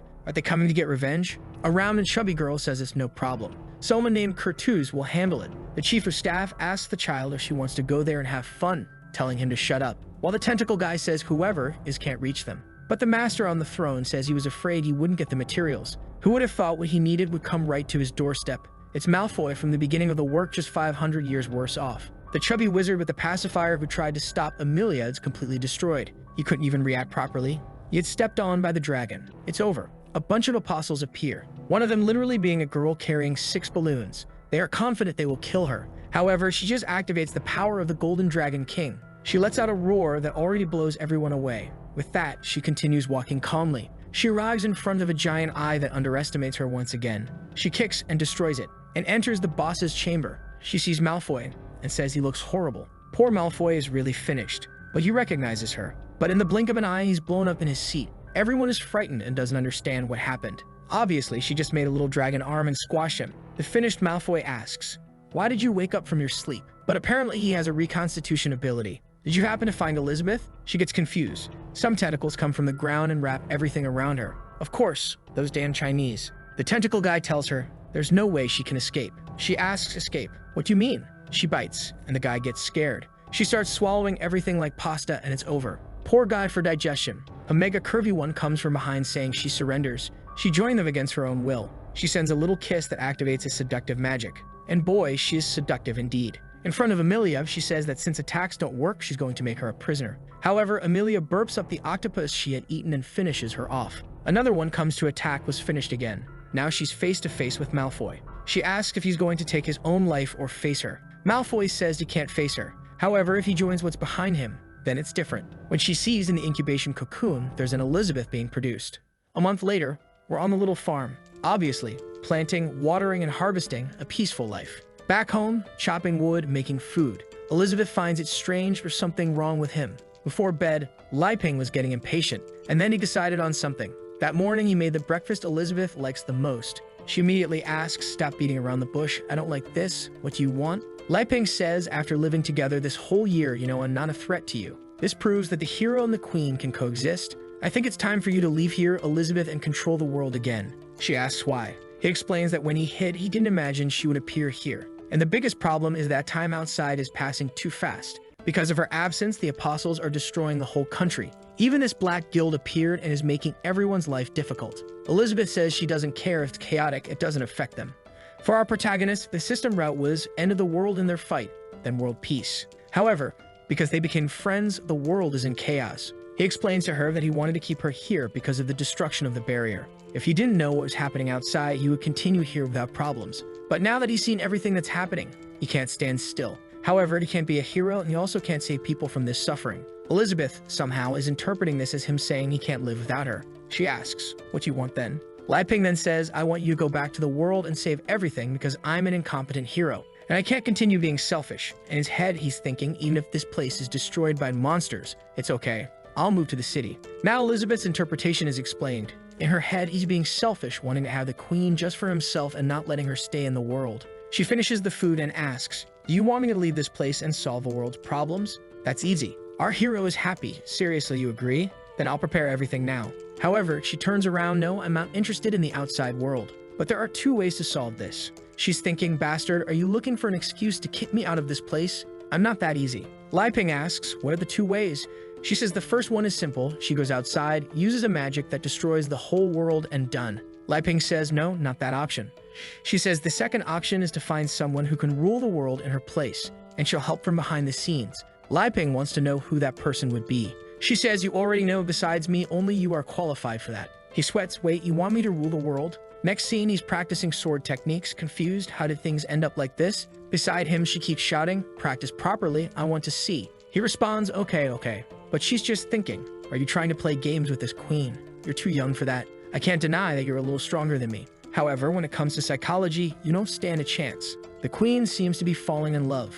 She's thinking that when he told her to leave this morning, she was so sad she almost did. But then when he told her he couldn't live without her, she understood everything he was trying to say. He knows very well that with the power of both of them, it would be very easy to destroy or dominate this world. So the best thing to do is to let the world go on as it wants and occasionally observe what's happening. Since she's already put Amelia in charge of dealing with the Black Guild, there's nothing to worry about. Now she's convinced, saying he's pretending with this little plan, but she's already seen through all his little games. Apparently, the legendary hero has fallen for the queen, while our boy is all confused there, believing in the plan. Thinking, is it true that you could become a sword master by cutting 1,000 times a day? Seems kind of simple. She's imagining he's the pinnacle of strength, but he likes to take a little beating. Apparently, she's the only one in this world who satisfies this hero's malevolent interests. But now she has a plan. Even though she's not interested in silly things like love, it's different when it comes to him. He has the greatest power of creation and production, and she has the best swordsmanship and magic. Together, they can create the strongest child ever. What would their child be like?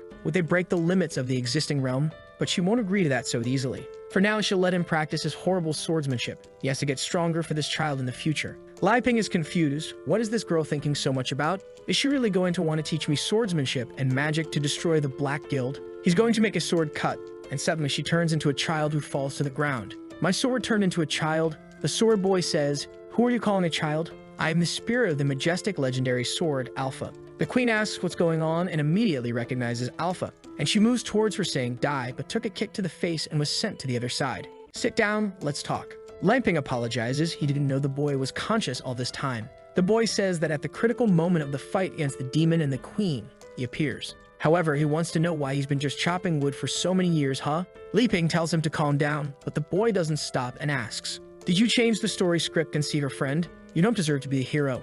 Elizabeth asks, "Are you trying to kill me?"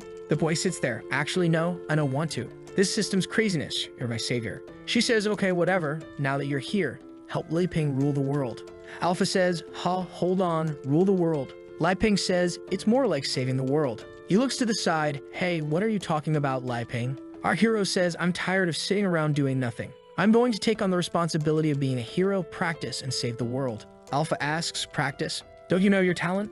Thinking you practiced with me 100 times and gained enough experience to fight a demon king. And he even awakened me. It doesn't make any sense." The work explains that when he was cutting down trees, they were the ones gaining experience. Lai Ping looks at Alpha and says, "I know I don't have much talent, but with you and Elizabeth, I think I can." Alpha is about to say something. "What are you talking about, dude?" "You are." But Elizabeth casts a spell and seals his mouth. She then tells Lai Ping to stay there while she has to talk to this little boy. She grabs him with her demonic hand and takes him behind the tree. Smoke rises and he comes back all beaten up. He then looks at Lai Ping and says, "All right, I'll cooperate with you, brother." Elizabeth says, "Enough with the delaying, let's start this already." The city is bustling with the blondie looking for members for the guild, and the chick selling roasted chicken, a criminal. And our boy is there too. This is the city of Titano, which is under the influence of the Holy Sword Guild. Elizabeth tells Lai Ping that her magical sense is telling her that something large-scale is going to happen in this city, and maybe it's good for him to take a look and gather information. Lai Ping says he understands the first step to ruling the world is gathering intelligence. Alpha says it's nonsense, going to this place is a waste of time. Elizabeth gives him a stare. "Do you want me to break you in half?" He sticks to Lai Ping's sorry. Our hero sees a paper on the ground and picks it up. These flyers are everywhere. Could this be the event that's happening? Competition between guilds. Elizabeth says it's a fight where each guild sends its representative. Someone plays a drum telling everyone to place their bets. People are all excited to bet. And Lai Ping pulls Elizabeth, who's all modern in this outfit. They head towards the giant arena. However, when they're about to go up, a green bull stops them, saying he couldn't detect their tickets with magic. Lai Ping says, "Elizabeth, I'll handle this." Lai Ping then takes out a bag of coins and says, "I saw on the poster that it's 10 coins per ticket. Can we buy them?" The big guy says yes, but he monopolized them all and is now selling them for 200 coins. Lai Ping thinks the guy is a Dan crook, but Elizabeth uses magic on his head and the guy hands over the VIP ticket. With that, they both go happily. Lai Ping is impressed. The place is very luxurious. There are some guys there that you can't see properly. A guy smoking a pipe writing some magic, a dwarf, and 2 hot babes from the Holy Guild. Wow, that's a lot of divinity. The blonde is Luna, and the redhead is Anna. Hannah asks if those two are on the guest list. Meanwhile, Elizabeth is telling our boy to go get some snacks, but those 2 little saints are just keeping an eye on them. Then someone shouts, "Ladies and gentlemen, welcome to the final guild competition." He announces it's going to be the sword genius from the Holy Guild, King, the giant bear guild's general, Gala, the wonderful elf from the elf guild, Travis without Scott, and lastly, a special guest from the Holy Guild representing the card guild, Yi. It's all going to happen at the same time. The goblin jumps out of the arena. The atmosphere becomes tense. The elf thinks that big guy looks very stupid. He probably won't be of any use. The guy is screaming like a maniac. The card guy seems weak, not to mention he's only here because he helped the Holy Guild. That means in this competition, the biggest danger is the blue sword guy from the Holy Guild. The big guy stomps on him and goes straight for him. The elf pulls out 3 arrows and fires at him. It's 1 for each, but all 3 dodge. But the arrow falls to the ground, turns into a root that transforms into vines and entangles everyone. The big guy gets angry and tries to break free, but it only tightens even more. The elf says this is the gum root. The more force you exert against it, the tighter it gets. The blue sword guy then draws his blade and cuts it all down.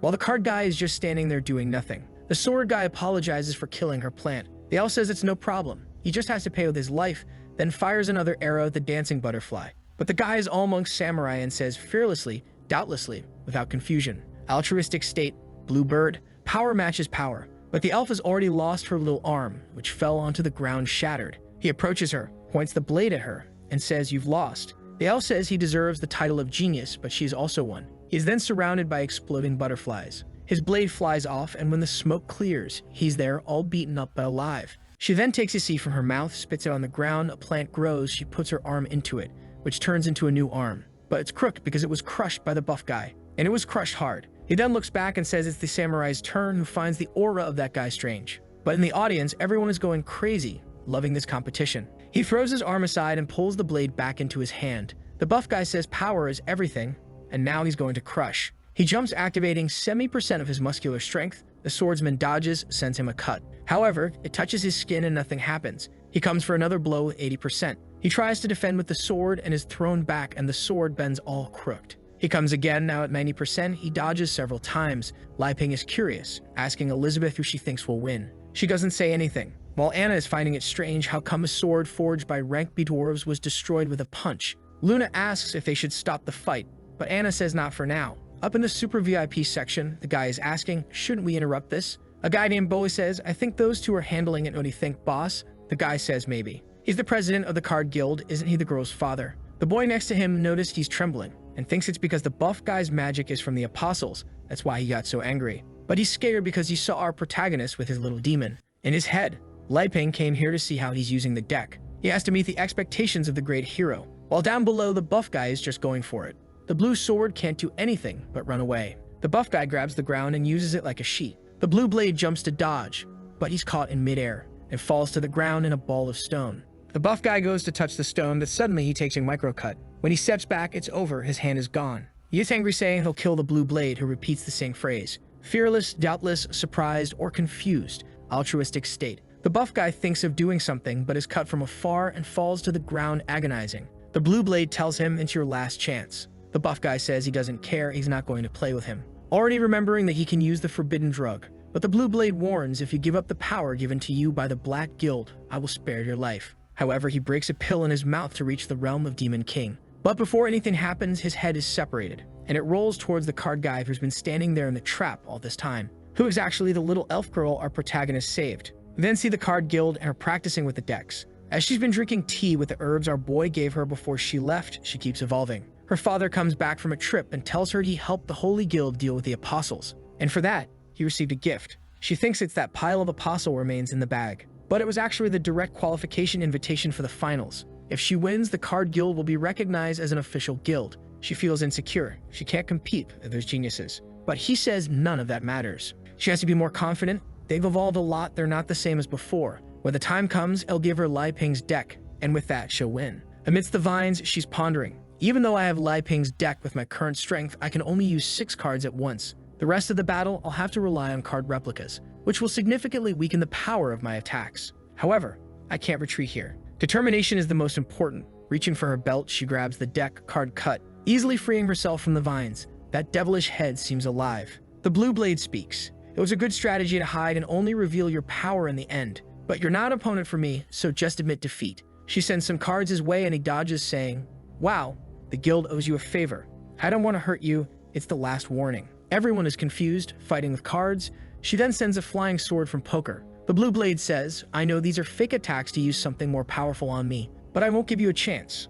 Already ready to strike at her. She's scared that he caught onto the plan so quickly, but she takes a step back and steps on a card, sending her flying, and from above, she sends another barrage of cards. But the blue blade jumps and manages to dodge. She sends some circles of cards this time, and once again, he defends himself. But the cards surround the sword and his body, weakening the ki. The blue blade says to her, this is foolishness. If you force me to get serious, you will die. She says she was just trying to buy time to complete a final attack. Raises her hands with a bunch of cards and says release, creating a gigantic dragon of spades. Everyone is now interested. The dwarf is curious to know who made these cards. They have various effects. The foolish Li Ping in the audience is impressed. Wow, are they fighting with cards? How do they even do that? The blue blade once again activates the altruistic state to the maximum level, sends a blue bird towards the dragon. The two collide in the middle of the arena.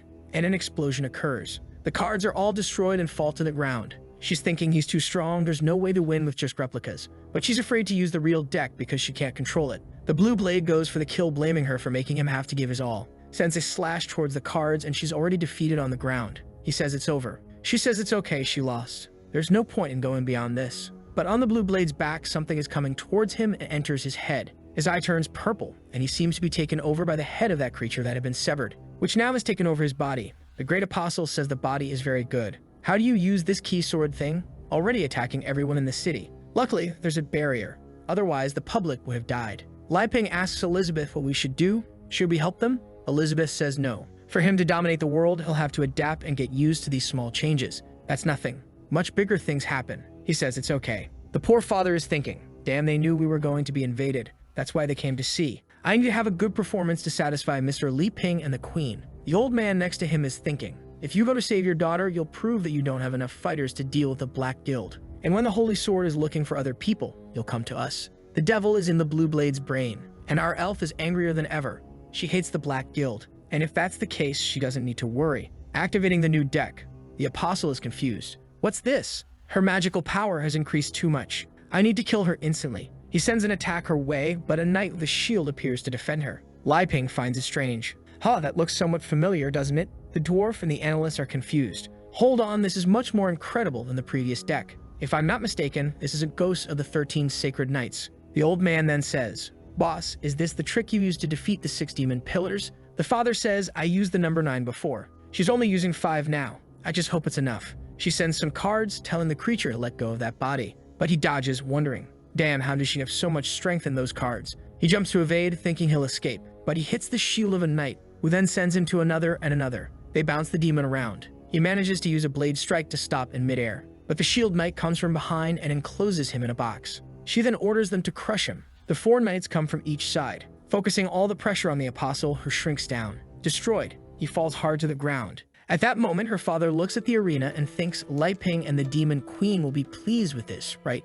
Meanwhile, Li Ping is talking to the queen, saying, wow, is that you, Lifu? No wonder she looks so familiar. Do you remember them, Elizabeth? It was the father and daughter we helped. But Elizabeth is ignoring Li Ping, glaring at the father, thinking, who let him reveal himself like that? The poor guy is trembling over there. The father greets the two of them, shaking with fear. You two are here? I didn't want to ruin your experience, so that's why I didn't inform you that I'm here watching. Please forgive me. The father is trembling with fear. Now that Li Ping has noticed the old man is there, he stands up and says, oh, uncle, as expected, you're here too. I just realized it was you, Lifu, fighting. I have a lot of things to ask you. The old man becomes even more unsure, wondering, a lot of things? Could it be that Li Ping isn't satisfied with the card skills? The other warty old man next to him is just thinking, who is this boy that the boss respects so much? The scene then shifts to a banquet where everyone is gathered. Li Ping whispers to the queen, why do you think they invited me here?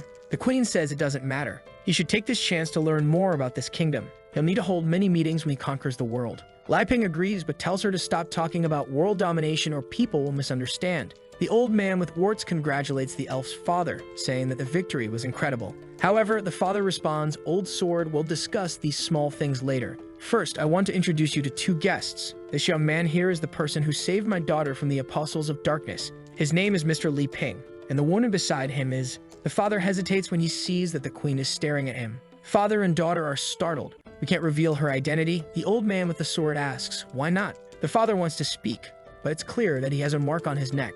If he opens his mouth, he'll die. Li Ping, seeing this, thinks, this father is so kind. He's afraid of exposing Elizabeth's identity to everyone and causing trouble for us. He then goes to Elizabeth and says, hey, Elizabeth, from now on it's okay if you pretend to be a novice princess. It's better to hide who you really are. She turns and says she doesn't care. Li Ping then says, we're actually from a small nation in the south. I'm a minister there. You could call me Li Ping. This person next to me is the princess. The butler standing nearby says, a princess from the south? My homeland is there, and I've never heard of you. The father ignores what the butler said and says, it was Mr. Li Ping who taught me the card skills. Li Ping responds that he's exaggerating. I don't even have that much talent with cards. I wanted to learn from you.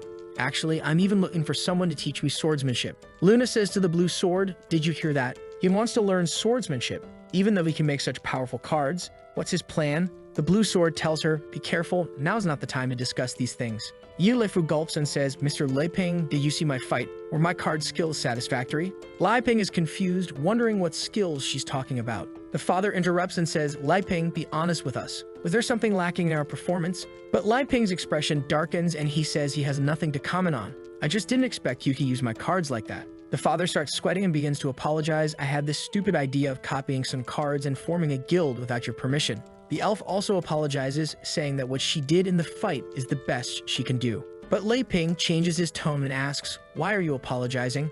This way, more people can participate in the games, which is very good. Yahello asks him, are you saying that since the cards carry power, it's good because more ordinary people will be able to learn? The father says that must be it, a chance to promote the guild. Lai Ping remembers. Oh crap, they're talking about magical power, not just cards. The guy sitting at the table with the monocle is just observing. This is really interesting. The girl has an extremely dominant magical power, while the other one is completely suppressing his, I can't see anything. He's using the demon lens. And at that moment, Elizabeth gives him a glance. The guy starts sweating, wondering, damn it, have I been discovered? Impossible, I used the demon lens to observe. There's no magical reflection. There's no way she could know. But what is this feeling of oppression? Elizabeth looks at Lai Ping and says she wants to kill one of them. Lai Ping is startled and asks what she means, then pulls out a pudding and says, if you have any questions, ask them at the end of the meeting. Here, take this. She goes all chubby and greedy and grabs the pudding happily. The old man with the sword then coughs and says, enough chit-chat. Let's get back to the main topic. With the events of the competition, I invited some people here, and I want to discuss an alliance, because we urgently need to eliminate this black guild. The waiter then places something on the table, a bag of black gears that were all used just in this championship by the players. Lai Ping asks, black gears? What are those? The father explains that when you accept the power of the black guild, they place this gear inside you, which grows along with your power. The drunken dwarf speaks up. 30 gears in the competition? It seems the black guild is already well infiltrated. But Luna says that the muscle-bound guy had passed the sword purification test. Could it be that they accept the power after being qualified? Anna, on the other hand, says that maybe the Black Guild has found a way to avoid the purification. But the monocle guy explains that only those with a very low degree of fusion can be detected. That means most of them don't even need to hide anything.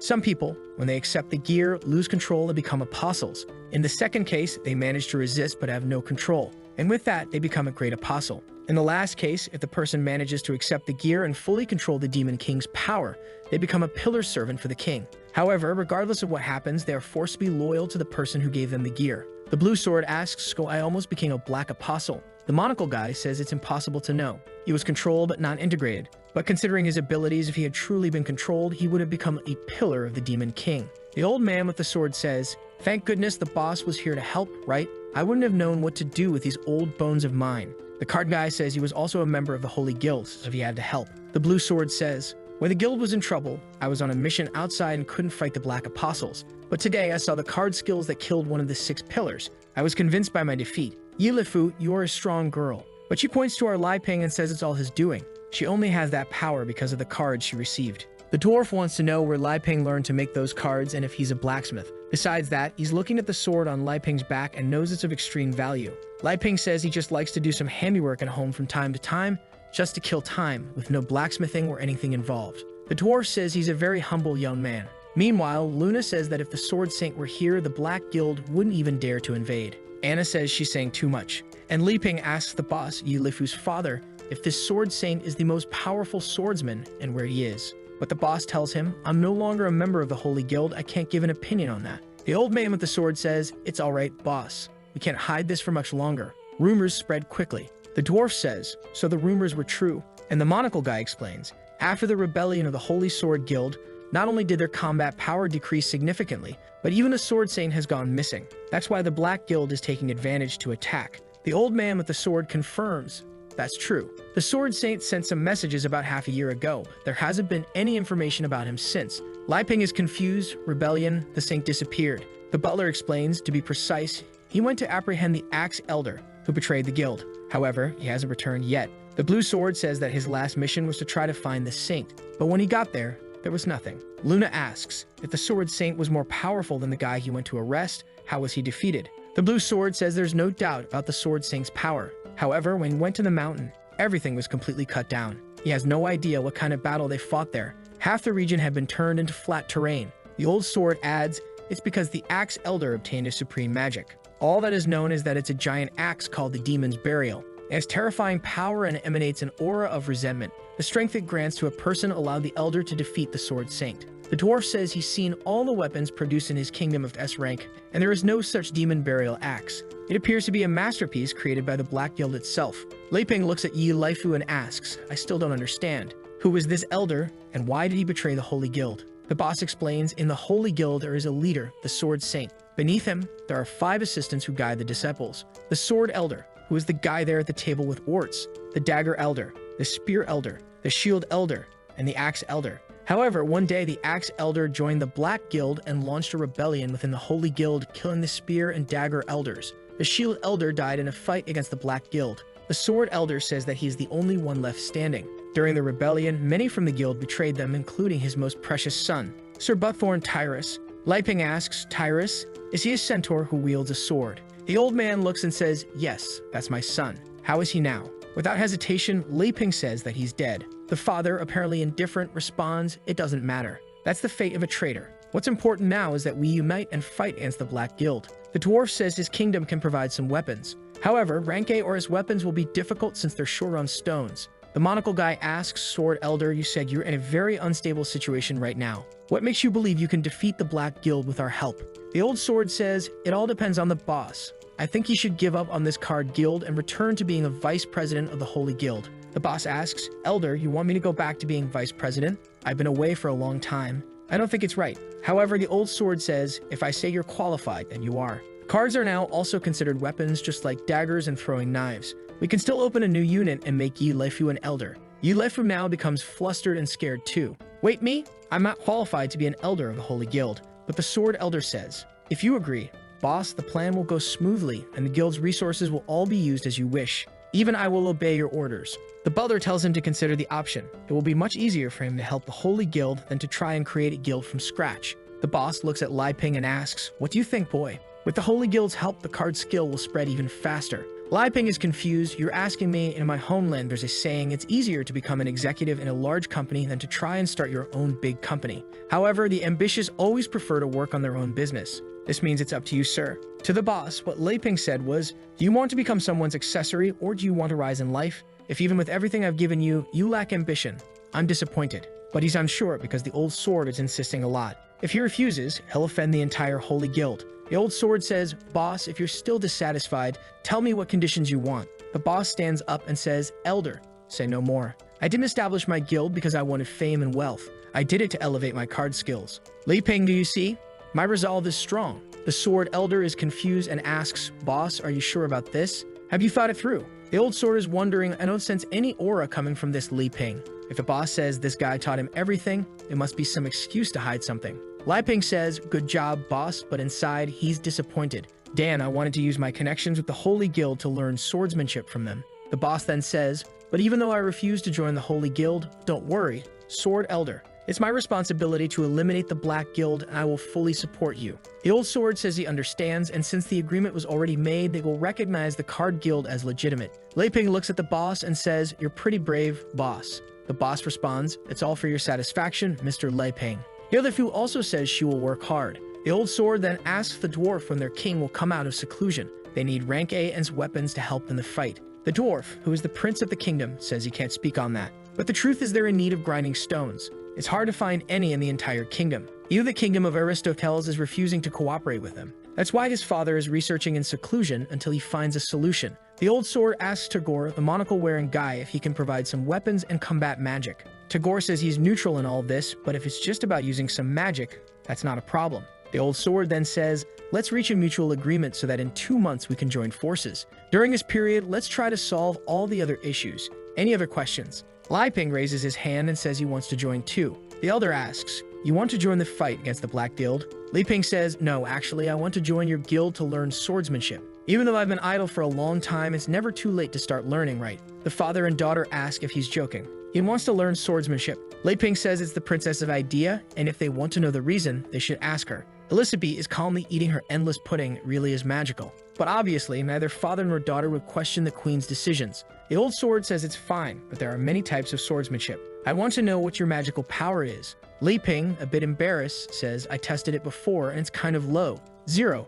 Actually, I'm not good with magic. The butler behind the elder says, If you're not good with magic, you won't be able to use the skills taught by the elder. Lai Ping asks, isn't there something more basic like a sword technique that doesn't require magic? The elder explains that there is, but only one person knows that type of swordsmanship. It's our president, the Sword Saint. If you find her, she'll surely teach you. It seems the Sword Saint is a woman. The boss says, Lai Ping, I think the only person qualified to teach you is the Sword Saint. Poor Li Ping stands there feeling dejected. Nobody wants to help me. They're just sending me off to find this person because they want to avoid me. At that moment, Tagore speaks up. Wait, he starts writing down some things, draws something that begins to float, and says, I recently acquired some sword magic. Maybe it'll help you. Lai Ping takes it in his hand, looking at it, thinking, wow, how do I even use this? Meanwhile, Elizabeth's pudding has just finished. Lai Ping shows it to her, saying, look at this, swordsmanship skills. She, now angry, says, I just finished my pudding and you already want to talk business. She crushes the pudding cup and crushes Tagore in his chair, exploding his body. She then says she had to get rid of an insect who was trying to act smart. The scene then shifts to a desert where an explosion occurs, and look who appears. It's the Sword Saint. Now there's a powerful and a slim one for our hero. Her name is Chissy Saugus. She's shouting, come out, stop hiding. The Axe Elder appears, asking, what's your problem? Why are you coming here to cause trouble? Chissy responds, Axe Elder, I've come here to cleanse you of your crime of joining the Black Guild, and I'm going to eliminate you today. She makes a slash with her hand that tears through the entire desert. The Axe Elder defends and sends a black aura back in her direction. She dodges it effortlessly. The Axe Elder says, now that the integration between me and the demon burial is becoming deeper, your threats are becoming irrelevant. Now, I'm going to start hurting you. Chissy warns him, if you keep acting this way, soon you'll be completely controlled by that axe and lose yourself. Wake up. But the bearded man replies, lose myself. So what? After experiencing this supreme power, losing myself in it is a privilege. Everything will be fine, demon burial. Take over my body. An aura begins to flow through his body and the crazy guy draws, what the hell is this? He has a woman's chest. Now speaking in a female voice, he says, resentment, you want to abandon me? I won't let you. The transformation continues and the guy turns into a voluptuous woman from the neck down. Chissy says to him, you idiot, you're now under complete control of that black gear. The Axe Elder, who is now the demon burial, replies, are you talking about this? She grabs the gear and pulls it out, tearing off the ugly face of the elder along with it. And now there she is. Welcome, you're quite a sight for sore eyes. This is the real power-up. Fixing her hair, she says, now that's much better. Chissy declares that she's going to destroy her now. She draws her sword called Phantom, which was made with materials from the Ghost Horse King and forged by the Dwarf King himself. The seductive demoness, who still doesn't have a name, points her massive axe and says, Stinky, come at me. In the next moment, the Sword Saint is behind her. She sends out a mist slash. A whole field explodes, sand rises, and a crater opens up. Chissy says, the Axe Elder is dead. There's no reason for me to show you mercy anymore. It's over. But her sword begins to crack and falls apart. The demoness looks back and says, my body felt a small impact from your strike, but if you're capable of that, I can see you're quite powerful. Got any more tricks? Now Chissy is worried. That sword was practically indestructible and barely managed to hurt her. The demoness says, if you're done, I'll start my warm-up. Be careful now, all right? The demoness literally starts warming up, stretching her legs, extending her arms, while Chissy begins to summon all sorts of weapons, grabbing a scroll, throwing everything up, fusing a spear with a scythe with a dagger. Everything starts exploding. Even her eye now has a pentagram. She invokes space distortion and sends a black light sphere toward the demoness. The demoness, reaching the climax of her transformation, says she's finally getting more flexible. Chissy even threw 2 scrolls to surround her, while the space distortion is approaching. The demoness, still warming up, says she's being underestimated. Chissy says she'll have to use destruction sorcery. She pulls out a hammer and strikes it against the space distortion, with the spear at the tip, the scrolls surrounding it, and sends everything at once toward her.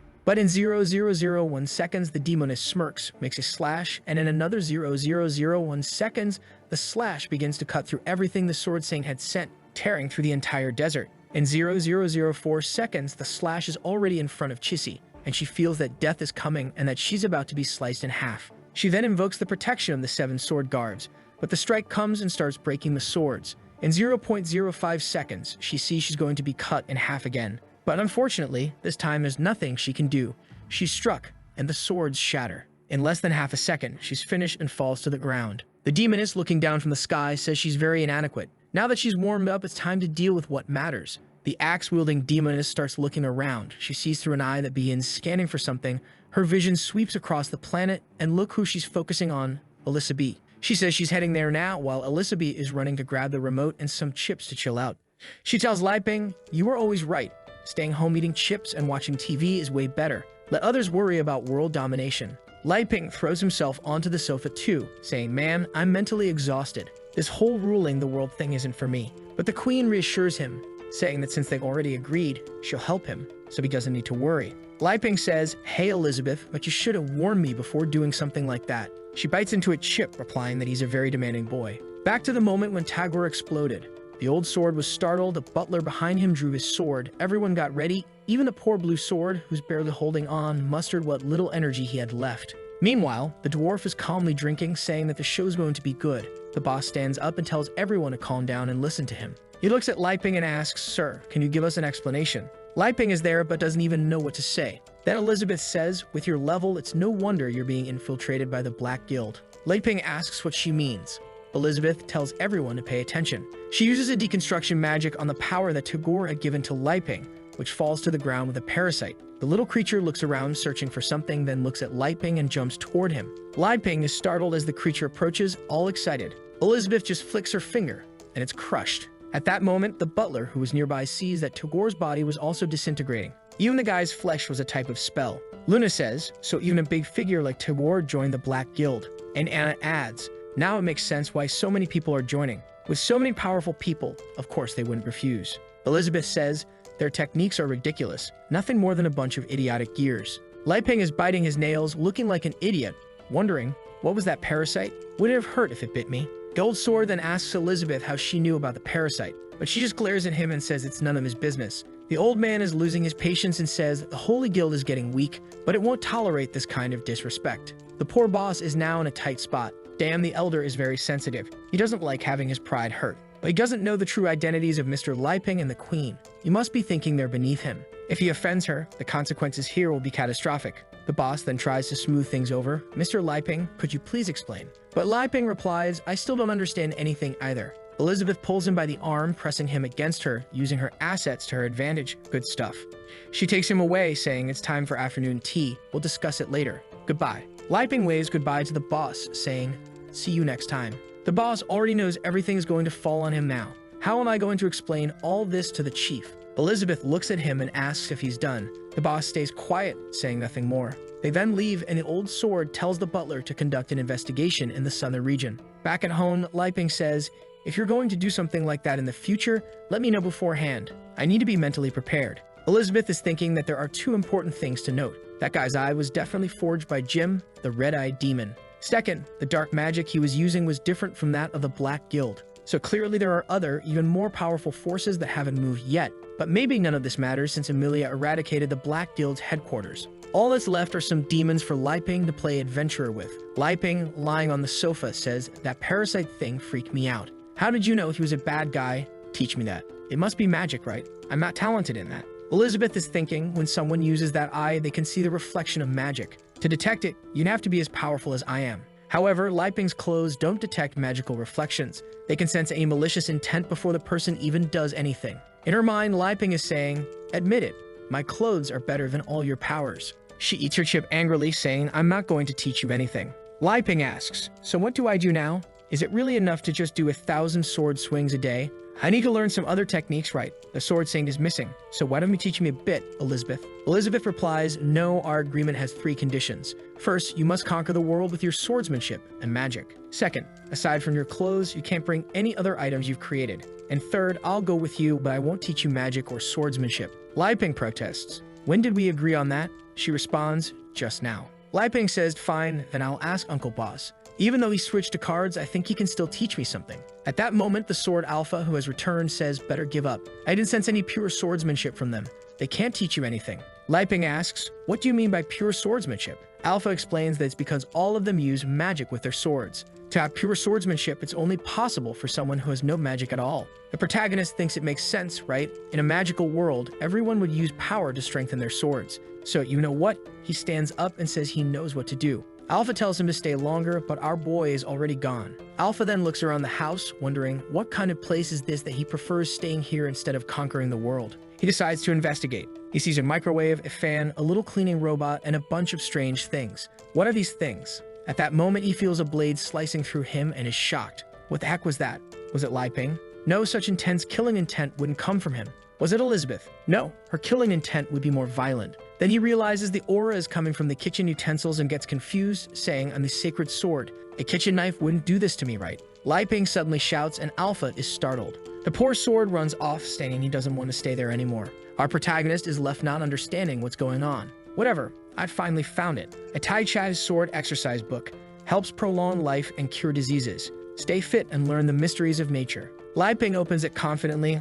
I always thought this would be useless. I'm glad I kept it on my shelf. He reads through it, then closes it. Wow, there are 13 movements that seem simple. They can be used by both men and women, but can I really use this in combat? He then tells Elizabeth that he found the sword manual and asks if she can help. But Elizabeth, stuffed with chips, says she's tired and wants to just lie there. Our hero says, all right then, I'll find Alpha and test it with him. Watching him leave, the sly Elizabeth is thinking you have no idea how to refine your swordsmanship. Soon you'll hit a wall and won't know how to overcome it. That's when I'll step in to guide you and you'll realize my superiority. Lai Ping then heads to the garden calling for Alpha, but he's there in sword form. Our hero asks, why are you back in sword form? If you keep ignoring me, I'll start practicing without your consent. Alpha stays silent, so Lai Ping opens the book. Let's go first movement, stretching his arm out, saying, like a dragonfly touching the water. The scene shifts to 3,000 kilometers away, where that big toad, who's a friend of Wine Kai, is getting beaten up. He's trying to use some magic techniques, but the demoness is there saying, just kill him, and the others will obey. She strikes with incredible agility, flexibility, and power. She kicks the tub in the stomach, sending him flying far away, where he crashes into the ground, beaten. The toad has a hole in his chest, and she walks towards him, saying, you have so many high-level creatures protecting you, but enough of that. I'll wipe them all out so you can't hide anymore. From today on, your peaceful days are over. At that moment, a barrier appears above him. Above the toad, Wine Kai is calmly watching. The demoness recognizes him, thinking, here comes an enemy that will give me trouble. Wine Kai glances down and lets out a small bark. The toad, now battered, says, since you're going to fight, I'll take a break, and disappears into smoke. The demoness warns, if you don't want to die, you better get out of the way. Wine Kai begins his analysis, sees that she's not on the whitelist, recognizes the high-risk level, and activates the rule that no one can ever disturb the master. He immediately escalates the threat to level 3 and deploys a missile barrage. The entire field explodes, and far away, our boy Lai Ping is practicing his Tai Chinga techniques. After a while, he's feeling confident. Wow, I actually managed to do them all. It's not that hard. At that moment, the sword Alpha reverts to its humanoid form. The protagonist asks Alpha what happened. But when he looks at Alpha, who's now cultivating, Alpha slowly opens his eyes and says he's finally recovered. Lai Ping then asks, give me some tips about this swordsmanship I've been practicing. Alpha is confused. Swordsmanship? What are you talking about? Lai Ping gives him a few pats on the head, saying, I know the techniques I've been practicing are more for exercise. They're not that great for combat. But Alpha is thinking about something else. Those weapons inside the house were incredibly powerful. He ran away in fear and passed out by a tree, which is why he reverted to sword form. His soul was so suppressed that he became a sword without consciousness. If Lai Ping hadn't practiced like he did and given Alpha energy, he would have remained a mindless sword forever. But why did he save me, wake me up, and ask about sword training? Alpha imagines Lai Ping saying, my little boy, the oceans and seas are deep. Now you understand why I never worried about using you or finding the demon queen. Compared to what I have here, you're just a piece of junk. Trembling, Alpha says, I'm sorry, sir. I was foolish. He begins to have an existential crisis, questioning why he came here and what he's doing. I don't know who I am. He reverts to sword form, saying, I want to get out of this place, and flies off. Lai Ping shouts, would I need someone to teach me? Back with the demoness, explosions are going off and she's getting worn out, saying, are you really going to be a lackey for the rest of your life? Cooperate with me and let's destroy this world. But Wan Kai is just barking at her. The demoness says he doesn't appreciate the favor and she only asks for cooperation to save time. She's not afraid of him moving in to strike with a slash, sending a cutting blast his way. But Wan Kai simply hops to the side and the attack rips through the ground. Wan Kai analyzes the strike and sees it will reach deep into the earth, potentially disturbing our dear Lai Ping's life as the magma would destroy the region. If that's the case, this has to be stopped, he says, extending a small hand to catch her attack. She seizes the opportunity, launching another attack, but Wan Kai pulls out his second small hand and absorbs her next strike too. Then he starts draining the energy from both attacks, causing them to disappear into nothing and charging up his own energy. The demoness, furious, shouts, you scoundrel, you're absorbing my attacks. Wan Kai calmly thanks her, saying, thank you very much for the energy. If you want to leave, I'll let you.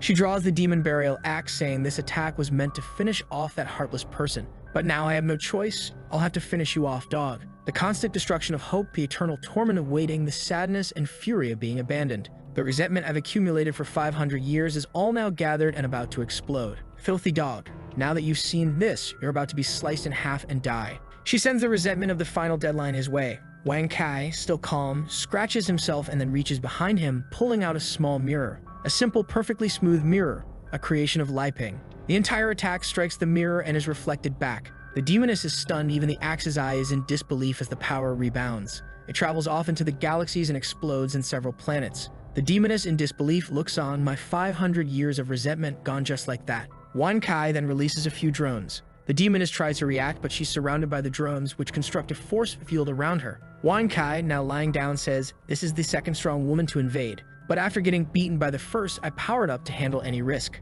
He increases the force field to 50. The demoness begins to explode and melt, crying out that it can end like this.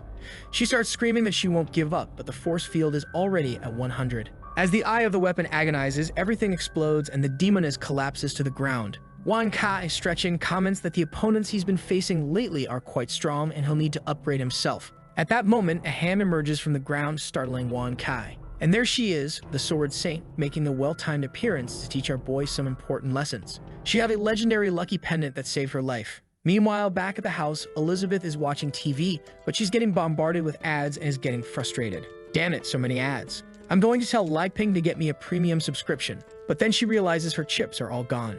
She looks at the bottom of the bag and says, "The best part is always at the bottom." She sticks her finger in, savoring the last bits, making a playful comment about how good and satisfying it is to lick that up. She tosses the bag in the trash, slips on her slippers, and opens the door, thinking it's almost time. Li Ping must be suffering so much with his sword training. He has no idea how much I had to endure to master the art of swordsmanship. When he's on the verge of giving up, thinking it's impossible, I'll show up to guide him. Seeing it this way, I'm definitely stronger than him. She says out loud, "You're not being lazy, are you? How's your training going? I came to check on you." Li Ping tells her to be quiet, and when she looks, she sees he's cultivating. She's confused and asks, "Didn't you say you were going to practice swordsmanship? Why are you sitting cross-legged?" He keeps ignoring her. She's getting annoyed, saying, "I'm asking you something." She then concludes, "You must be struggling to progress and feeling embarrassed, huh? Trying to avoid the problem by ignoring me, but that won't change anything. If you lower your head and ask for my guidance, maybe I'll teach you a few things. Of course, there will be 2 or 3 conditions." But at that moment, Li Ping finishes, wakes up, and says, "Elizabeth, you're here? I didn't realize you were talking. Sorry, I was deep in meditation." She's still a bit annoyed, responds, "So that's it? It seems like you practice well. But I think you're confused. You were supposed to be practicing swordsmanship, not meditating." Li Ping waves a wooden stick in her face and says, "You think this is useless? These are strengthening exercises. It's very important to cultivate both body and mind. While you're eating chips and sleeping, I learned the 13 Tai Chi sword positions. Do you want me to demonstrate and then you can guide me?" She laughs, a bit smug. "All right then." But she's thinking, if you want to make a fool of yourself, I won't stop you. "You really think you mastered any sword skills in such a short time?" Li Ping spins the wooden stick in his hand and says, "The most important thing in Tai Chi is to have a calm mind, eyes closed, and a straight posture." He then performs the first movement, asterisk, the dragonfly touching the water, asterisk. Elizabeth observes, thinking quite a bit of power for just one movement, but he's the legendary hero, and I've lived with him for a year. I'm used to this. But this is so calm that I'd say it's no threat at all. Where's the destructive power going to come from? Li Ping continues, moving on to the second movement, asterisk, the swallow capturing insects, asterisk. Then the third movement, asterisk, the dust floating in the wind, asterisk. In the sky, a tornado begins to form. Elizabeth is shocked. Wait, is the power changing? Li Ping doesn't stop. It's time for me to change my stance. He tosses the branch into the air, fourth movement, asterisk, sudden storm, asterisk. Elizabeth starts preparing her power too, wondering, how did he reach this level so quickly? I need to surpass him. She draws her sword, her horns appearing as she becomes even more stunning, saying, "Not bad. Let me guide you a bit." Li Ping continues, fifth movement, asterisk, the blue dragon out of water, asterisk. A dragon actually emerges from the water. Elizabeth activates the asterisk demonic sword of destruction, asterisk, summoning a dragon and sending it to clash with his. The dragons collide and Elizabeth's dragon is destroyed. In the sky, all that remains is a peaceful blue. Elizabeth, seething with anger, mutters, "Damn it, this makes no sense. Why am I so much weaker than you?" Li Ping continues, "When you're calm, your mind lacks nothing. When you're still, you're at peace. Every movement must be calm regardless of the events that occur. Only then can you understand the true essence of Tai Chi." He lightly touches the water on the ground, activating the eighth movement, asterisk, the moon on the water, asterisk. It's literally that, a moon reflected in the water. A well-explained name. Thanks. Everything starts to explode and Elizabeth yells, "Li Ping, you sneaky little. You're pretending to be weak just to pull this on me again. But fine, if it's about swordsmanship, I'm not going to lose to you." The moon continues to grow and she declares that it's time to get serious, no more holding back. But as her feet lift off the ground, she starts floating, realizing this bastard is trying to use gravity to finish me off. I won't let him. She then notices that the entire landscape has changed. She's now standing on top of a moon he created. Li Ping, still with his eyes closed, continues. As the Tai Chai's sword movements progress, the mind becomes calm and vast. And so you begin to understand the mysteries of nature. Ninth movement, asterisk meteors striking the moon asterisk. A shower of meteors is coming and Elizabeth thinks, damn it, each one of these is as powerful as my destructive magic, and there are so many of them. As the meteors approach, she shifts into her asterisk demonetization form asterisk, saying it's my fault for underestimating his swordsmanship. But then she slices the moon in half, and the meteor shower is about to collide. She shouts, he's wrong if he thinks he's better than me, and starts cutting through all the meteors. She then charges toward Li Ping, who's still in cultivation mode. She screams, my swordsmanship is the strongest in history, and unleashes a powerful slash right at him, slicing him in half as he dissipates. The entire moon is torn apart. She suddenly feels a pang of fear, thinking, wait, I was driven by the desire to defeat him. I didn't accidentally kill him, did I? However, a new Li Ping appears in the sky, calmly saying, in the vast emptiness, be sincere and calm. She looks up bewildered, wondering what's going on. Li Ping continues, the state of mind is expansive. This is the embodiment of Tai Chi as a part of nature. And do you remember that the last chapter ended with our warrior Li Ping fighting against the Demon Queen? He was calm, saying that in the vastness of the void it is necessary to be sincere, and she looked up, asking what that was. But Li Ping just said that the mind needs to be calm and stay connected to nature. With that, he used the 10th movement of holding the moon and reconstructed everything she had destroyed. Elizabeth became even angrier for worrying about his safety, even if just for a second. However, she decided she would use this chance to finish him off for good. And with that, she cast an aura to the heavens, activating all her magical power. She faced Li Ping and said she could do everything he could do. However, calmly he just threw the moon upward and warned that in the final movement a form is cultivated without the use of swords. Activating the 11th movement, the awakening of the sword, 3 clones of him appeared. Elizabeth laughed, saying she would entertain this clone technique and began summoning a bunch of extremely dangerous things to this channel. However, Li Ping continued cultivating, saying that all things merge into one. But Elizabeth's clones told him to stop running away, and they all attacked at the same time. Yet she soon noticed that none of the attacks seemed to have hit. He was standing there on top of a yin-yang, and Elizabeth became furious, realizing he was unreachable in that state. Li Ping only said that when you meditate, your mind naturally opens. But she said that just because the attack didn't reach him doesn't mean she couldn't do anything. And with that, she sent a giant barrage of attacks in his direction, saying he would experience the most powerful blow ever created by this demon queen. However, Li Ping activated the 12th movement, 3 lives give rise to all. With that, the entire planet above him exploded as the blade created by Elizabeth approached. She saw her entire attack disintegrate upon contact with the universe he created. That had been the strongest blow she had created in her entire life. However, it was easily turned into dust. That whole universe was seen in a drop that dripped on a leaf where the two now stood. For a moment, she touched the water, and that's when Elizabeth realized she was facing Li Ping. She said that everything she had been practicing all this time was not enough. Our poet said that the mind walks through time until it returns to where it came from, and that's where it finds peace. Elizabeth became even angrier that he was trying to give her a lesson. However, suddenly, she changed and said it was okay. After seeing the vastness of the universe, she really felt calm. Perhaps leaving her swordsmanship behind and accepting the instruments he possesses was the right way. Suddenly, her hands seemed to touch a strange barrier, and Li Ping said that the last movement was coming. Elizabeth said that beyond time and space, she also has a movement without a sword. She realized she would have to break the rules of the world to kill him. She went for the final attack, saying that now is his end, so nothing that happened matters. As soon as she dies, she will have no reason to continue in this world. But in the end, it was she who defeated him. However, Li Ping only said the last movement, slowly raised his hand, activated the 13th movement where one is all, and stopped her attack before it reached him. With that, everything she had destroyed was undone, and Li Ping, with his eyes closed, pulled her close. She got face to face and asked what he was trying to do. Our boy just questioned what she thought she was. And in the next second, they were back in the house. Our boy calmly called out to her, who had just made an advancement to a 7-star demon. With that, Li Ping asked if she believed he could do it. She was confused, not knowing what he was talking about. He said he was obviously talking about swordsmanship.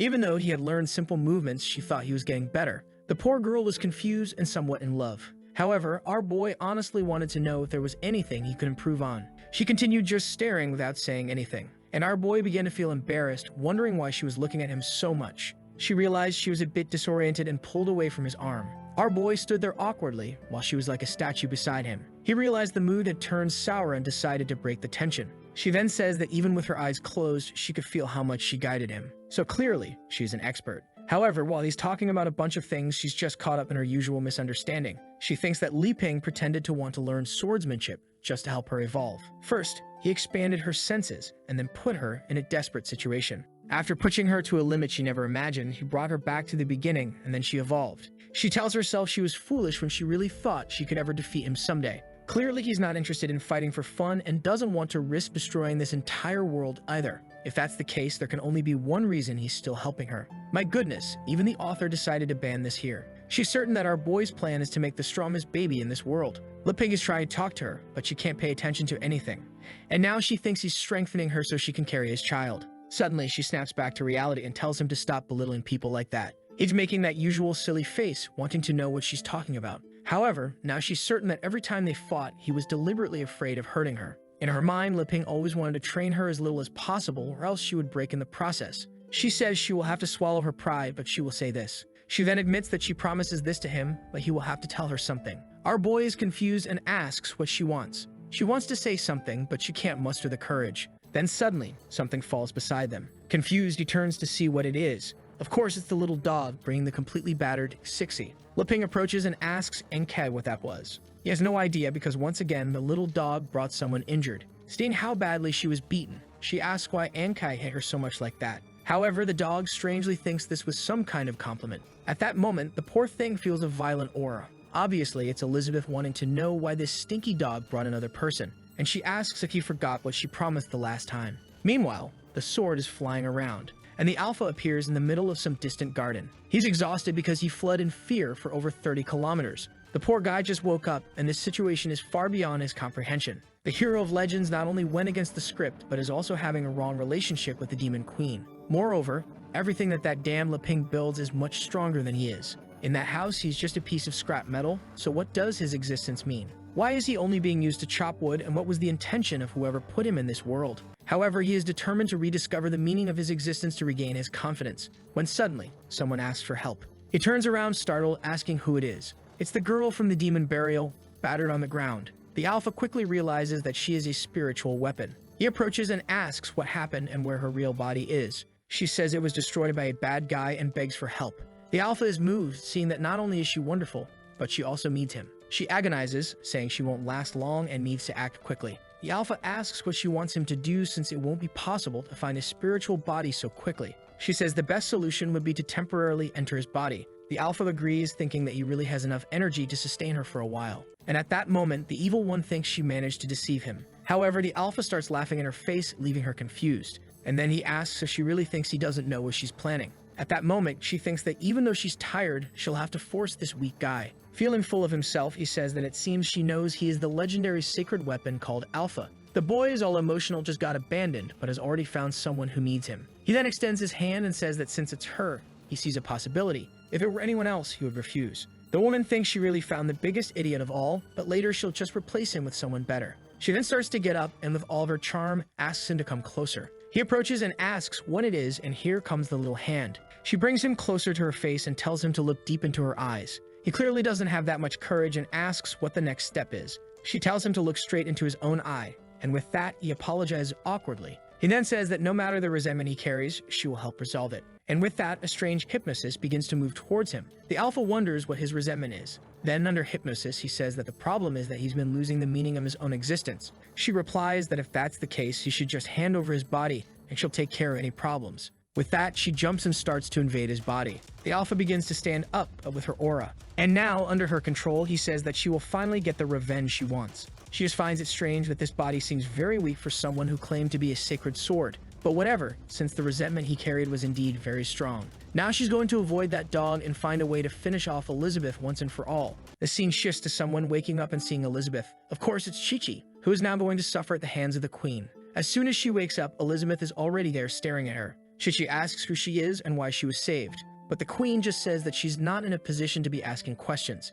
She then leans on the bed and tells her to listen. She can give a warning to the already frightened girl. She warns that she was the first to arrive here and anything in this house belongs to her, including the guy who lives here. Chi-Chi is all confused and just says she understands. Moreover, she can't figure out if she's weak or if this person really has such a strong aura. Suddenly, someone opens the door. It's dear Li Ping, who brought some soup. That's when he notices that the girl is already awake and sees a scene that he clearly misinterprets. The poor guy is all embarrassed, not knowing what's going on, and starts to close the door without saying much. A little later in the living room, Li Ping tells her to stay there while she recovers from her injuries. Then he asks what happened and how she ended up like that. She says she was chasing a traitor from the Black Guild. For now, she believes the best option is to hide her name. Li Ping is just wondering why there's yet another case involving the Black Guild. Elizabeth questions if she's sure because this guild seems to have disappeared recently. Meanwhile, she thinks that if she sees that damn Amelia, she'll beat her up because these guys were supposed to be gone. Chichi then says her name and mentions that the Black Guild is very active at the moment. Li Ping introduces himself and says that recently he's been trying to become a hero to destroy the Black Guild as well. He introduces Elizabeth as Xiao Bai and says she's the roommate. The girl seems to understand something wrong, but Elizabeth just wants to know if she has anything else to say. Li Ping says that although Elizabeth seems angry, she helped the girl change clothes and even healed her wounds. Chichi is impressed that apparently it was Elizabeth who used magic on her, which is strange because to heal those wounds, one would have to be stronger than the leader of the Elven clan. She soon notices that Elizabeth has a pointy ear. Knowing about the aura in this event, she's already sure that this woman is special. Li Ping says that magic is something very powerful, and he feels envious of his friend. With that, Chichi says that their house has many strange things and asks if they've lived there for a long time. Li Ping politely says yes, but Elizabeth just wants to know why the girl is asking so many questions. To her, the two got completely different auras, one very kind and one very evil. She's talked to many powerful people, but this is the first time she can't get an idea of the strength of the two in front of her. At that, Elizabeth says that if she's already recovered, she can leave and stop dirtying this house. Chichi is confused by this business of being dirty, but Li Ping tells her to calm down because the girl just woke up. Annoyed, she turns away saying he can do whatever he wants then. But Chichi quickly stands up and apologizes for bothering them. She talks about someone she has to return to and finish the job. Otherwise, the entire continent will remain in danger. She makes a hand gesture, telling her sword to emerge, but nothing happens and the two just stare at her. Looking puzzled, Li Ping asks what's going on. She keeps insisting, telling her sword to emerge, but suddenly her finger gives a shock and she falls backward. She finds it confusing and says she can't remember a single sword formation. Elizabeth says she lost her abilities by creating impurities when she forced her body where it shouldn't have gone. A confused Li Ping asks what this business of impurities is, and Chichi says that to defeat the Black Guild, she signed a contract with the Sea of Darkness. Looking puzzled once again, Li Ping has no idea what that is, and Elizabeth says it's just a bunch of trash and that it has a little connection to both of them. However, the girl admits that all of this really is her fault for not resisting temptation. Li Ping says that if she doesn't mind, she can stay there and learn swordsmanship with the two of them who are also training. But immediately, Elizabeth warns that she hasn't agreed to teach anyone else. Li Ping apologizes and says he thought Elizabeth was interested in destroying the Black Guild. Once again, Chichi stands up and says it doesn't matter. She'll leave so as not to bother them anymore and thanks them once again for saving her. Li Ping says she must be hungry, and he made some instant noodles just for her to eat. The thing is there on the table, exuding an aura and full of energy. However, she just thanks him for his kindness and says that unfortunately, she needs to calm down before doing anything. And with that, she starts heading for the door. Li Ping, seeing that she's determined, tells her to be careful because there are many dangers around. With that, Elizabeth steals the noodles he made and says that the girl is really smart to realize that only she deserves to eat this. However, Li Ping says the girl got hurt fighting the Black Guild, so why doesn't she want to help her? Elizabeth turns away and says she won't get involved and he can do whatever he wants. Outside, Chichi is sitting on the grass, remembering the fight. She remembers when the demon delivered the final cut. All she could see was the attack coming toward her, and in the next second, she was lying battered on the ground. At that moment, the woman disappeared. It was when the crystal on her necklace shattered, and a little later she saw Wan Kai appearing. She finally wakes up, saying she remembered everything. If it weren't for the lucky gem, she would have died at that moment. It's foolish of her to have believed for a second that she was the strongest person on this continent, considering she died in a single attack. At that moment, Li Ping approaches and says that it seems she didn't get very far. He says he understands her because he once thought about learning swordsmanship but became more focused on rural life. However, lately he has returned to practice and realized that he is a fool who has no power at all to defeat the Black Guild. Chichi shrinks back and says that he can't understand because what she learned wasn't simple swordsmanship. It was in fact demonic swordsmanship that she luckily obtained from some ancient ruins. Our boy says that she still has power within her and can change classes. He knows an old man who did the same thing and became much stronger. However, Chichi is devastated and says that losing her swordsmanship is worse than losing her life. But our boy says that in the vastness of the universe, everything is so insignificant that she can always start over and asks if she wants to try along with him. Obviously, Elizabeth is listening to everything and wonders what this business of trying together is. She already imagines Li Ping giving lessons to his friend. Man, this room evolved quickly. And at that moment, Elizabeth says she won't let that happen. Suddenly, he says he's hearing Xiao Bai's voice. And in a second, she teleports in front of the two. Excited, Li Ping asks if she appeared to help everyone. However, she just sticks out her tongue and says she does whatever she wants, and it's none of his business. With that, Elizabeth asks if he forgot that he can't give anything to someone else without asking her first. He says he didn't do that, but she says that he himself counts as something that can't be given to others. She then pulls out a spatial curtain, throws it in Chi-Chi's direction, and tells her to come with her. With that, the two disappear in front of Li Ping, who thinks that in the end, Elizabeth has a sharp tongue, but a warm heart. The poor girl, when she starts to open her eyes, is in a void. She was brought directly into the vastness of Elizabeth's consciousness and knows that this can only be done by someone who has reached the Demon King realm. Elizabeth then says she's there to help her. Confused, Chi-Chi asks how, and the queen says that first, she will have to be completely destroyed. She is startled and sees something approaching her eye, carapace that she narrowly avoids. Confused, she asks Elizabeth why she's trying to kill her and questions why this woman who has the power of a demon king saved her the first time. Elizabeth sends another sequence of attacks and tells her to stay still, saying she'll suffer less that way. Another attack comes, and Chi-Chi realizes it won't be easy to dodge it. She starts doing backflips to avoid everything and soon seems to notice where it's coming from. She sees Elizabeth from afar and says she's at the peak of the 5th star, so she won't accept death just like that. Elizabeth sends a barrage of attacks and says she doesn't have time to chat with her. With that, Chi-Chi's arm is caught by the shadow. She is immobilized by all 4 limbs. While Chi-Chi screams, telling her to let go and asking why she's doing this, Elizabeth only says that the girl's mind is really disoriented. Losing demonic swordsmanship and trying to use this kind of power only puts her in danger. Chi-Chi continues to agonize, telling her to let go. But at that moment, a hand stretches out and begins to approach. The attack lands squarely on her face and she begins to writhe in agony with a bunch of pentagrams in her eye. There seems to be something strange in her belly fighting for her, and the hand Elizabeth found seems to find a parasitic worm that slowly starts to be pulled out until the creature is removed from within her. The girl is left desolate, trying to recover, and Elizabeth looks at that thing and asks how it appeared in her plane. She wants to know what its relationship is with the Black Guild. The creature only says that if it weren't for her, everything would have worked out, but Elizabeth explodes, saying that it's irrelevant. She observes Chi-Chi writhing, saying that she will have enough power to win and defeat a demon king. She murmurs, saying that every time she shows weakness, they take something from her, and that if his body were destroyed, he would use hers. Chi-Chi, dominated by something strange, says that Elizabeth is a shameless person who broke her promise. However, she's there not too concerned, saying that apparently something happened. The scene shifts to 500 years ago in a lava pit. The Demon Queen was at her cultivation point. She told herself that to defeat that damned hero, she would need to get even stronger and reach the next realm. It was then that a voice said that if she wanted to get stronger, he could help her. Slowly, she opened her eyes and asked who he was and, more importantly, how he managed to access the cultivation point. The creature introduced himself as Azathoth and said he was the Lord of the Sea of Darkness. She then asked how he could help her grow stronger. The creature replied that all she needed to do was accept that he would reside in her body. The chaotic power he possessed would merge with her, and thus she would no longer have to fear the legendary hero. Elizabeth questioned his offer, and a pentagram began to appear in her eyes. The creature said she was on the right path and just needed to accept. However, suddenly she grabbed him with her hand and said that he was trash if he thought she really feared the hero. But the creature simply replied that she didn't need to fear or worry that he wouldn't be able to dominate her body since she was so strong. However, Elizabeth had already read his thoughts and knew that his plan was to take over her body when she was weakened by the hero. The creature said it was too late now.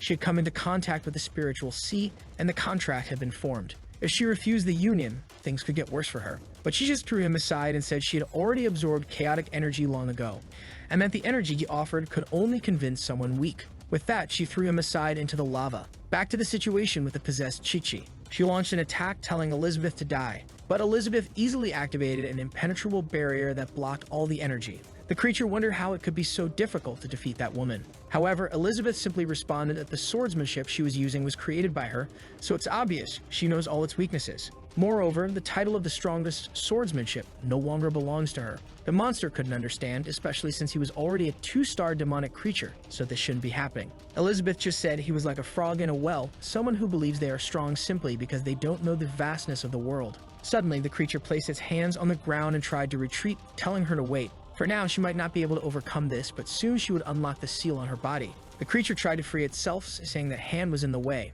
The monster told her to give up because no magic would be able to break the contract she made. But suddenly, Elizabeth threw Li Ping's instant noodles on the creature's head, saying she didn't need to do anything because she had these noodles made by him. The monster felt humiliated and asked how she had the audacity to do that. Then it began to notice something was wrong with those noodles. They were invading its body's cells and draining all the chaotic energy. And suddenly, the creature began to writhe in agony. Slowly, the energy returned to Elizabeth's pot, and she said that in the end she relied on him again. It seemed that once again his plan had worked and she couldn't do anything. Meanwhile, Lai Ping was standing in the garden until a portal appeared behind him. Our boy turned around and said that was fast, asking if they were okay. Elizabeth had put an oxygen-made outfit on and said everything was fine. Lai Ping wanted to know why those women were acting like that. Meanwhile, Alpha was flying around. The woman from before said she had finally figured out where they were and was slowly approaching their house. Once again, she felt 1K's presence. She immediately stopped in the air, knowing it was that guy. That was something she knew she had no chance of surpassing, so she immediately changed her mind.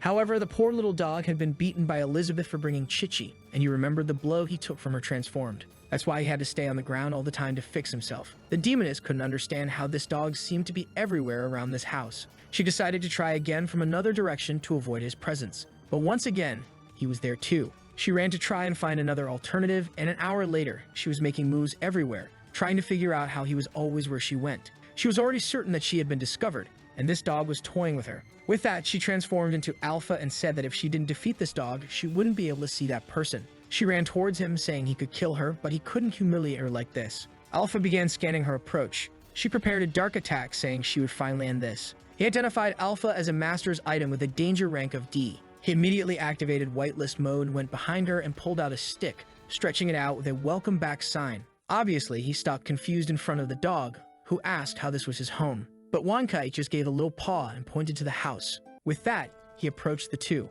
and now he was face to face with Lai Ping's house. The strange thing was that she stood there looking around. She saw the house and the trees and said that she was finally back to the place where she was born. Once, a long time ago, Lai Ping was hammering metal. He carved the wood, and that's how he brought the first axe to life. That was one of his incredible creations and also one of the first conscious weapons he managed to create. And on that day, he named it Dazuime, who had already noticed this plot twist. The story gave several hints when it showed in the early chapters that the axe disappeared overnight. And now we see that from the beginning, she'd been chopping wood with him. Until one rainy day, our boy was rushing home and accidentally forgot the axe. She felt abandoned. She lay there on the ground while he ran off to get the clothes from the line. The poor thing fell, pleading for his return. Unfortunately, he never came back. More than 500 years passed with her on the ground. Her consciousness began to deteriorate and resentment accumulated in that axe. A long time passed after that day, until by coincidence, some apostles were talking nearby. They handed a strange potion to a guy and said it was a new experiment from the Black Guild. The axe's first master found it odd that he would become stronger just by drinking that. But he wasn't afraid, so he consumed it immediately. His body began to tremble and he felt something strange. The gear that appeared on his chest seemed to greatly increase his power. The Daezhuang axe was still abandoned on the ground and its energy began to be absorbed. They all noticed something strange and looked to the side. Suddenly, the apostles in front of him exploded. Sweet and cold, he wanted to know how everyone had been killed so quickly. He approached the axe on the ground, which commanded him to kneel. He obeyed immediately and asked who that was. That's when Daezhuang appeared and introduced herself as a demonic burial. Back at the house, she was furious. She had been abandoned for over 500 years, so why was she feeling nostalgic? That's when the door started to open. She was in shock when she saw it. It was Li Ping, who was heading out to chop wood. But then he saw Alpha and said that it seemed like he was back. Daezhuang thought he was talking to her. But Li Ping called Alpha by name and said it was time for them to cut wood. At that moment, she was furious, thinking this so-called Alpha had apparently taken her place. Our boy grabbed the sword's scabbard and told him to say something. Since Alpha didn't respond, he said he would start working soon. But Daezhuang was feeling a very familiar sensation. He prepared to start chopping wood, but said he found it strange that today he felt nostalgic holding it. Daezhuang thought he was pretending not to know it was her. With that, Li Ping prepared and chopped the wood. Daezhuang felt something odd. And once again, he chopped another piece of wood. She began to realize that even after 500 years, this was the best feeling that existed. Lai Ping asked why Alpha was making strange noises today, but he didn't care as he felt they were a perfect duo. With that, many cuts were made. And a long time later, a lot of wood had been accumulated, with Lai Ping saying it had been a long time since he felt this way. He was used to chopping wood, but today reminded him of the times he was with Daezhuang. Crying, she was moved to see that her master had never forgotten her. All resentment had been dissolved, and now everything was resolved. Lai Ping said that if that barrier hadn't been broken and the whole world changed, he would definitely have wanted to find her. It was a shame that this would be the last time he would feel the sensation of chopping wood with her. Daezhuang realized that without her body made of resentment, she no longer had the strength to sustain herself. At least she had been lucky enough to be created by him and hoped that the next axe would serve him well. Lai Ping just said that later he would have to make another axe since Alpha would now have to start going on adventures with him. He left it there and said he was going to cook now. Poor Alpha was left standing there. But suddenly, he transformed back. Clearly, she was still under control, saying that those damn people had reconciled. But how was she going to fit into this situation? In the house, Elizabeth asked Chichi what she knew about demonic swordsmanship. She explained that it all started 100 years ago. At that time, the Black Guild was beginning to gain influence and capturing many people from the continent. Everyone was more concerned with surviving than trying to stop them. However, when she obtained the title of Sword Saint, she decided to go alone to gather information about them. But that information leaked and she was surrounded by several apostles and thrown into an abyss. That's when she fell into the Demon Queen's cultivation point. That's when she felt a strange sensation. In that place, she could see traces of the Demon Queen's swordsmanship practices. Even though it was minimal, she began to absorb the surrounding energy until there was nothing left. She evolved a lot in 3 months, but unfortunately, she was limited by her talent. But then she realized that there were people much stronger than she could ever be. In the midst of this confusion, a voice asked if she wanted to become stronger. Li Ping asked what she did, and she said she accepted to be able to defeat the Black Guild. It seems that Qiqi already knows that Li Ping is the hero and is wondering if he thinks it was wrong that she accepted the Sea of Darkness. She then says that the creature couldn't take full advantage of all the power and ended up delivering a tentacle weapon. Elizabeth just says that thing had already been sealed by her, and that she'd get contacted, in fact, a clone of the consciousness. And with that, Li Ping asks if the weapon she received is like an octopus. Then he stops to think that he has never tried this type of food in this world. Elizabeth immediately wants to know if it would be tasty. He says that in his world it was very good, but he has no idea about the creatures in this place. Qiqi wants to know why they were talking about the end of the world earlier, and now they're talking about eating octopus. But then he says enough talking, it's time to eat. With that, he pulls out the pot radiating a golden energy. Qiqi is immediately startled by the amount of magical power. You already know what's coming because he made an infernal curry. Elizabeth is all excited, but you know what's going to happen. Here comes the first spoonful. She puts it in her mouth, saying it's delicious. Apparently, she learned to control herself because she only says it's a bit spicy. She already has to drink some juice, saying it's ridiculous that a 7-star demon can't handle this taste. Li Ping asks if it's too spicy and says he'll cut some icy onions. He stretches the mash sheet on his own hand, saying it will be quick. With one touch, it completely dematerializes. Qiqi wonders how it's possible that he thinks he has bad swordsmanship when he managed to do that, and he throws everything into the soup as if it were micro pieces. With that, he serves some more, saying it's less spicy now. Elizabeth says she likes spicy food and for him to stop humiliating her like that. Li Ping offers, but Elizabeth is right there saying she's going to kill someone, apparently. I think she didn't know this because she seemed a bit embarrassed, apparently wanting to accept. As she goes to take the plate, Elizabeth calls out to her, and she warns that she has to think carefully because she can only choose one of the 3 options. Confused, they ask what that's about. Elizabeth then pulls out 3 items. She says she can choose between a pot of curry, a swordsmanship manual, or one of Li Ping's kitchen knives. Confused, our boy finds this very strange and says he wasn't too keen on giving away his knife. Elizabeth tells him to be quiet because this is a moral test, and he's playing too. Qiqi believes she's being tested. She knows the correct answer must be hidden in the previous conversations. She's certain that curry has such powerful energy that she would evolve instantly. However, seeing that even Queen Elizabeth couldn't fully resist, she would probably be destroyed. That knife makes any rank S weapon look like a joke. However, the hero himself didn't seem to want to give it up, indicating she has no chance of using it. Neither the curry nor the kitchen knife can be chosen. All that's left for her is that swordsmanship manual. So she says that following Elizabeth's advice, she wants the manual. At that moment, the door is destroyed. The 3 of them turn, confused by what happened, and our boy asks why Alpha is like that. He enters, full of resentment, saying he came to get revenge and kill everyone. Qiqi stands up immediately, saying she's sure it's the demon burial. She gets up, asking to borrow the knife to solve this problem. But as soon as she grips it, she feels the energy of a gigantic genius. She tries to control the power, but it seems to have some sort of spirit inside. Her hand can't even hold it properly and all her energy is drained in an instant. The poor girl falls, drained to the ground. The knife drops and rolls in Dae Zhuang's direction. She realizes she made a mistake by entering this place and the thing slices clean through her. With that, Alpha himself is cut in half and the machete alone returns to Li Ping's hand. Our boy sees the drained girl and calls out for Qiqi. Not to mention that Alpha is lying there, torn in half. He shouts, asking how all this happened without him doing anything. The scene shifts to a destroyed field. The 6th pillar of the demonic guild is lying on the ground. The other, who looks like a computer, arrives to try to wake him up and shocks him to see if he revives the poor guy. The bear gets up, electrocuted, and now looks like Volibear from League of Legends. He calls for the Golden Dragon King, saying he's going to keep fighting. But then a little heart appears, and he starts drooling. The girl named Bader tells him that the battle is already over. Robot number 24 explains that the president was eaten. Everyone died, and she disappeared. She says none of that matters since the outcome was decided. In the midst of them all, there is a golden dragon egg. And the boss says he never expected Amelia to have such an ability to save her own life. However, he actually never intended to hurt her. And with that, a tentacle moves towards the egg. It starts wrapping around it and absorbing it completely. A glow begins to emerge from inside the mirror. Even the old man sustaining it starts to disintegrate. He says that indeed, the power of someone at the king level is completely different from the norm. If it had been just a little more, the master would have been reborn immediately. An insect with that ugly face asks how the Black Guild ended up in such a deplorable state. The connection between him and a certain Daigle was severed, so he wants to know about the rest. The guy apologizes, saying that Daigle sacrificed himself to protect the guild. It's that guy from the previous meeting who asks if the old man advanced in the research since he seems to be younger. He just says that actually he managed to get the right materials and asks why he's there. Tagore simply says that the identity of this body has been exposed, so he'll have to find another one. The demonic pillars ask who that guy flying is. The robot says that he's one of the people who also controls the Sea of Black Consciousness. Tagore just says that the plan to capture the Dwarf Kingdom will have to be put on hold for now.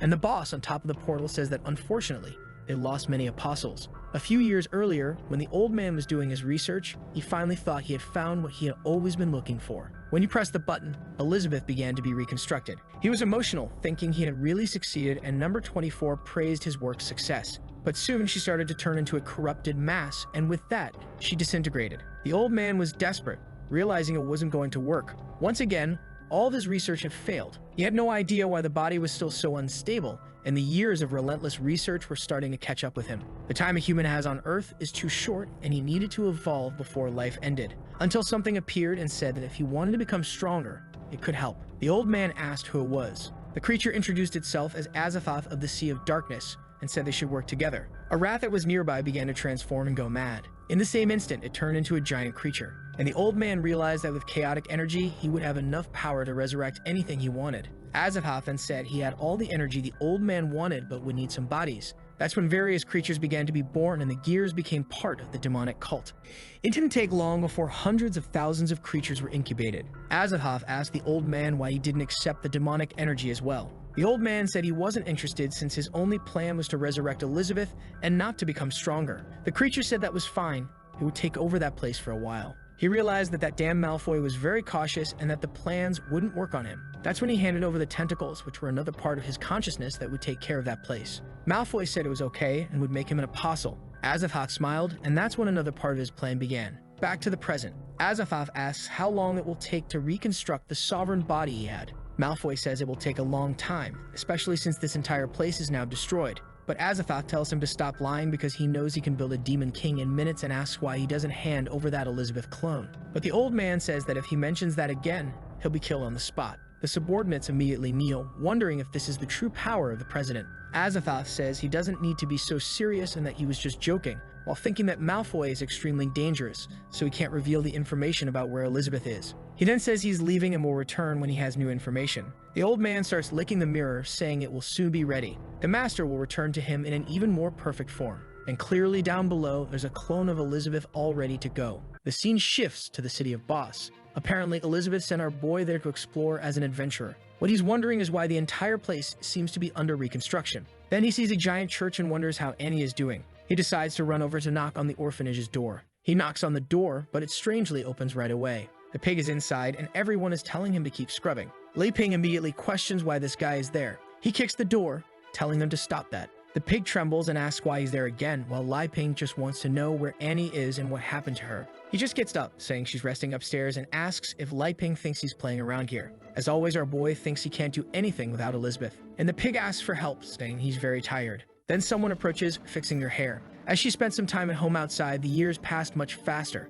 The pig calls for his big sister, and our boy is confused. He immediately runs to her, telling her not to worry and that she can rest. He tells her to look at the floor that he cleaned with all his care. Annie thanks him, saying that as always they are working hard for the church, and the monsters are really all focused. Lei Ping then realizes he was called to help clean, but then Annie asks what Lei Ping is doing there. A while later, she serves tea, and he says she's grown a lot. She says it all happened when she managed to regain her magical powers. Lei Ping awkwardly says he understands and asks why all the beasts are working for her. She says she doesn't know exactly, but it seems something happened in the city last week. Lei Ping already asks if it involves the Black Guild, and she says yes. Some of the beasts in this place were transforming into creatures. Everyone started running, screaming that it was an apostle attack. That's when they found themselves face to face with it and knew they were going to die. The pig asked what was happening to his brother and told him to calm down. Nearby, Tagore observed everything, saying that it's much easier for orcs to lose their heads than for humans and elves. The only problem is that they lose their rationality. That's why they only serve as machines of destruction, and not as parasitic hosts. The pig orc was attacked by his brother, and the blow hit and affected everyone. Or, actually, when he opened his eyes, It had been defended by a stuffed panda. The orc started screaming and losing his head even more. But Annie said she would protect that place and summoned her entire collection of plushies. With that, a war broke out in the middle of the city, and that's how everything got destroyed. However, at least Annie managed to win the fight, and all the gears embedded in the creature were torn out. It collapsed to the ground and began to disintegrate, and the Pape was left crying seeing his brother. Annie apologized, saying that unfortunately she couldn't purify the power in that monster. Tagore found it strange that there was someone so strong in this city. He decided that perhaps she would be a good target for him to parasite. But at that moment, she turned around and her gaze instantly exploded the Azathoth creature, and she realized that something was watching her at that moment. Back in the conversation, Lai Peng says that this confirms that the Black Guild is involved. She says yes, and that the person who was watching her seems to have something related to the lost memories. Lai Peng tells her not to worry, that all of this will return, and he's just there to ask if she has any psychological trauma and to see how she's doing. She says that since he helped her recover, she has remained stable. And just as Elizabeth said, she will use her bloodline to contribute to the peace of this world. Lai Peng smiles and says that indeed, the best option was to leave everything to her. He says it's a shame, but Elizabeth doesn't actually care that much about the peace of this place, and as someone who doesn't understand magic, he can't help much. Perhaps if the world really needed the so-called legendary hero, everything would become a mess. Annie starts trembling and asks what he means by that because in her view, she believes that Lai Peng is too strong to use his power, and that if he had to do something, the entire planet would be wiped out and he would have to rebuild the world from scratch. She thinks this is a warning that if they don't resolve this, everyone will die. But Lai just smiles and says that if Elizabeth approves of the girl, then she has potential. Trembling, she says she understands and will do her best, believing that he trusts her so much because that day, he showed her a bit of his power. The problem is that she is still far from being able to control it.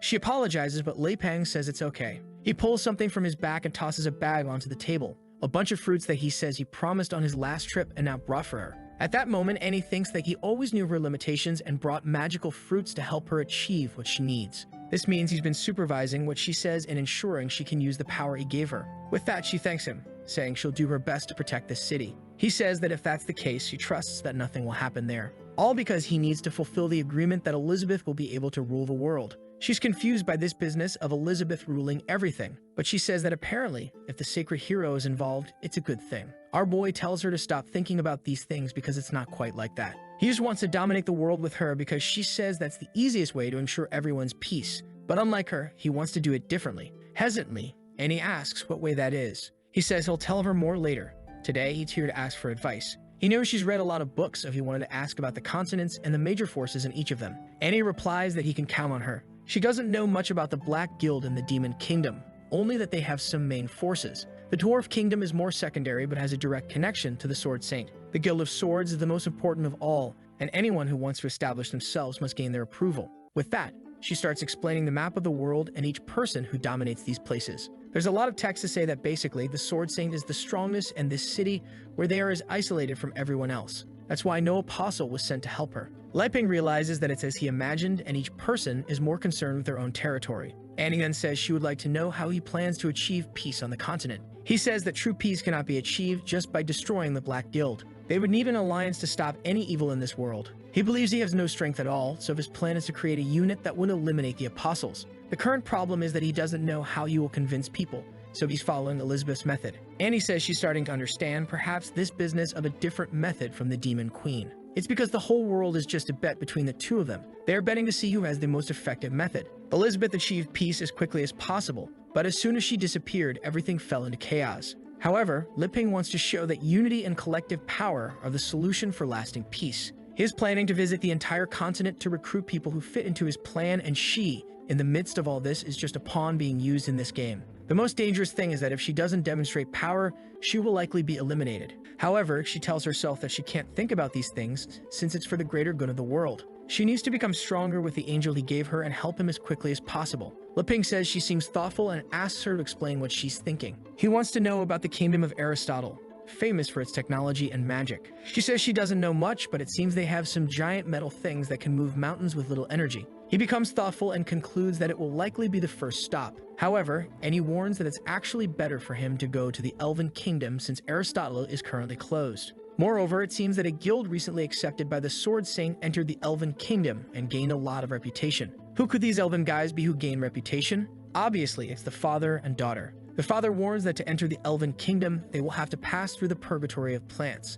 He asks if Elif is ready and she says of course. With that, with a single swipe of the cards, all the plants are destroyed. But he explains that the closer they get, the stronger the plants will become. And in the midst of them all, there seems to be one observing both of them. Just as they are about to reach the largest tree of all, she says that the Sword Sing has already warned everyone about their arrival. Perhaps this whole difficulty is an extra test designed for them. Suddenly, something begins to emerge from the ground, and in front of them rises a plant with 5 elements. The father warns to be careful because that one seems to be at its final stage, and with that, it starts spinning a bunch of balls in all directions. But he tells her not to worry, as 30 years ago, he already advanced to this place passing through here. Once again, he uses a swipe of the card that easily destroys everything. They find themselves surrounded by the plant, and she tells him to use the dual ability. With that, they perform a synchronized slash that destroys the plant instantly. Ella says that as far as she knows, that should have been the plant in its final stage. But the father warns not to get distracted or underestimate that creature. At that moment, something starts to emerge from the part they cut. The plant's head reappears,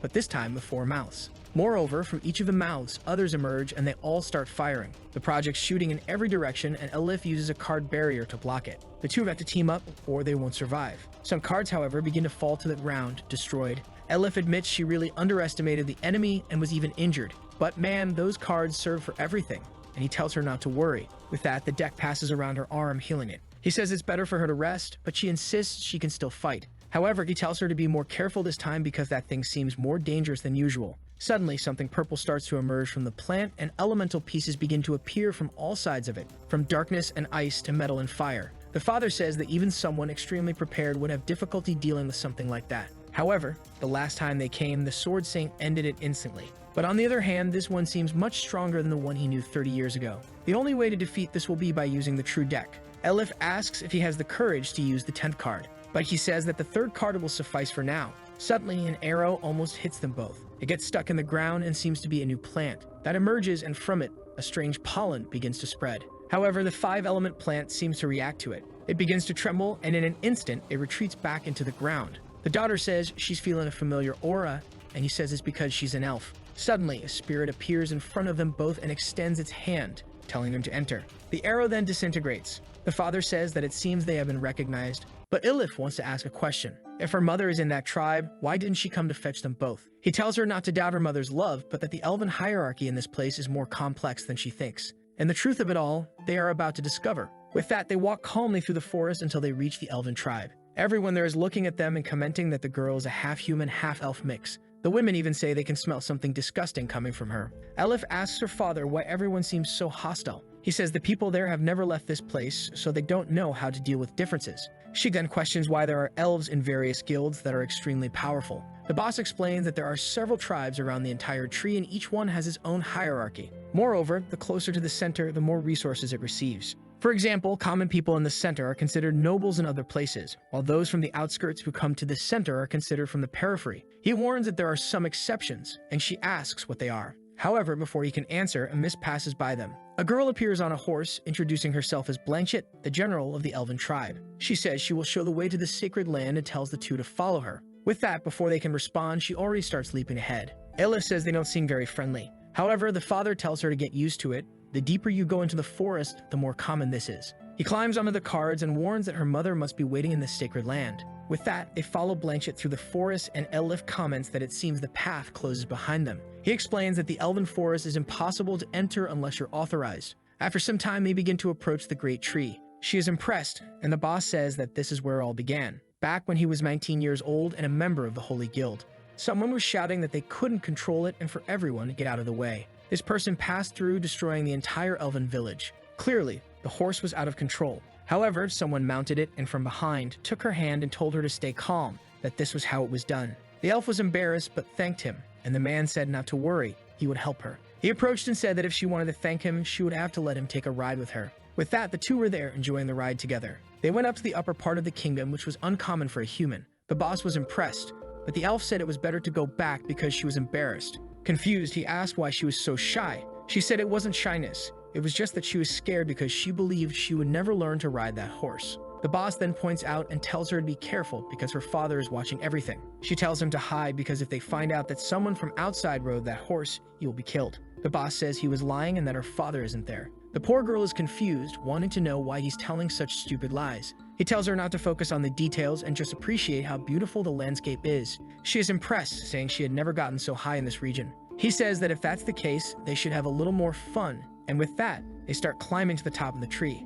Up there, he gets on the horse's back and invites the girl to do a Titanic. She gets all excited for a second, and then immediately blushes. Wow, that was a quick romance. They even stayed watching the stars with the horse there beside them. He told her not to worry that the officials would be out of the city for another 3 or 5 days. She said that his aura felt so tranquil and calm that it made her want to see the other side of this world too. The boss said that if that's the case, they could go out together, as he knows several places. She got excited, asking if she could really go with him. He said yes, but reminded her that as an elite elf, her life would be much better in this place. But she said that life there was no different from being shackled. It seems that some kind of election is coming, and to gain the support of one of her uncles, her father is going to give her away to him. The boss said he understood, and indeed losing freedom was the worst thing. He would get a teleport scroll the next day, and they would both flee this place. She said she lived a simple life, and that was really all she wanted. And with that, they shared a kiss. Back to the present, where Blanchett is guiding them. To approach the tree, they need to pass through a portal. However, from a distance, something continues to watch everything and sees them using this entrance.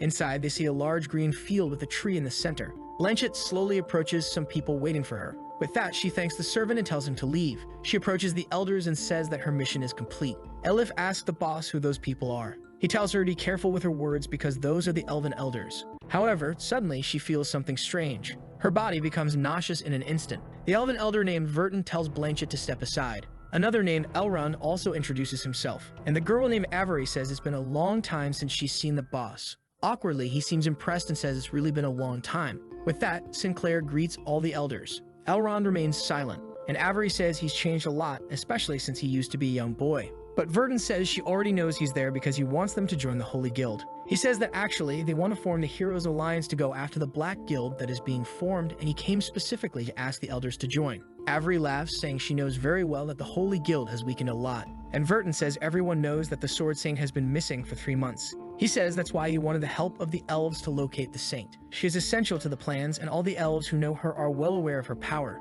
This Elrond hasn't said a word so far. Avery says that this would require a lot of magical power, and they want to know what they will receive in return. However, Elif says that now is not the time for anyone to be thinking about personal gains. But Verton says that elves only help those who are deserving, and a golden plant begins to emerge from the ground. She says that if they can defeat it, they can discuss this so-called alliance. The plant opens up with a golden light, and Elif asks the boss what he thinks of it. He replies for her not to worry and he can handle it. The plant then shoots a laser of light at the two of them, so bright that all the elves can't even see anything. But their father had already used the Guardian card and created a shield in front of them. The boss says that they have indeed lost some of the power they once had, but he hopes they can understand that he is determined to destroy the Black Guild. With that, the golden plant falls to the ground. Avery laughs, saying that it seems the little boss has indeed grown stronger. Verton finds it strange that a card used sacred magic. Elif says that the attack felt more like they were trying to kill them than test them. She was about to say more, but the boss tells her to stay quiet. At that moment, Elrond speaks for the first time,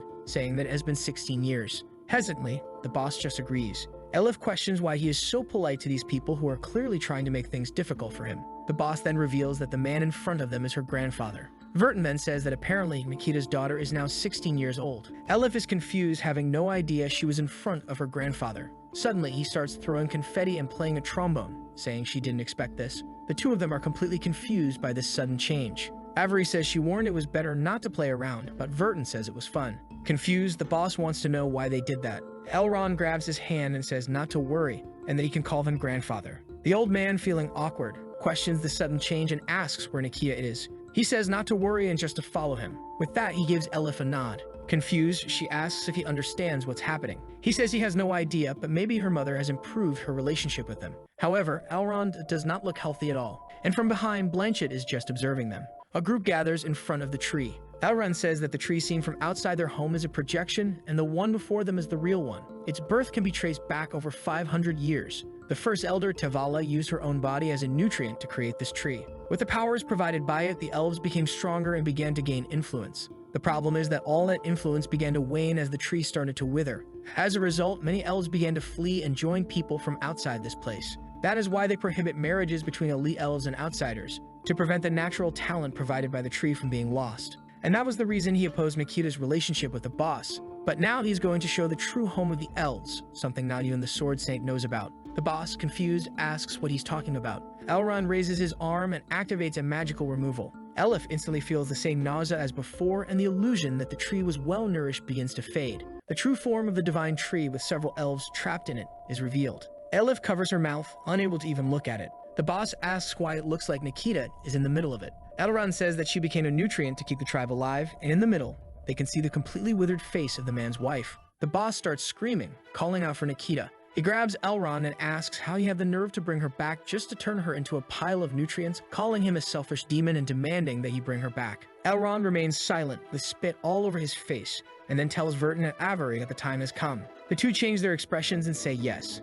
With that, they approach the tree and place their hands on it. Instantly, they begin to be absorbed, and in a split second, the two disappear. A small leaf sprouts on one of the branches, and their faces are carved alongside the others. Elif, not understanding, asks why they did that. Elrond explains that they must understand that what they did was never selfish. For them, becoming nutrients for that tree and dedicating their lives to the tribe is the highest honor, and he is sure that Nikita thought the same. But the boss punches the ground, saying that this is horrible. Elif approaches and asks if he is okay. Elrond explains that each small leaf that sprouts on the tree extends its life by another year. However, since both of them are there, he has changed his mind and suggests that maybe Nikita should be resurrected. The boss asks how that is possible. Elrond says it is indeed possible as long as they are willing to pay the price, and with that, he points to Elif. The boss tells him not to even think about it and warns that things will get serious if he tries to insist. Elrond says that what he really wants are the cards at her waist. Obviously, it's the true deck that was given by Liping.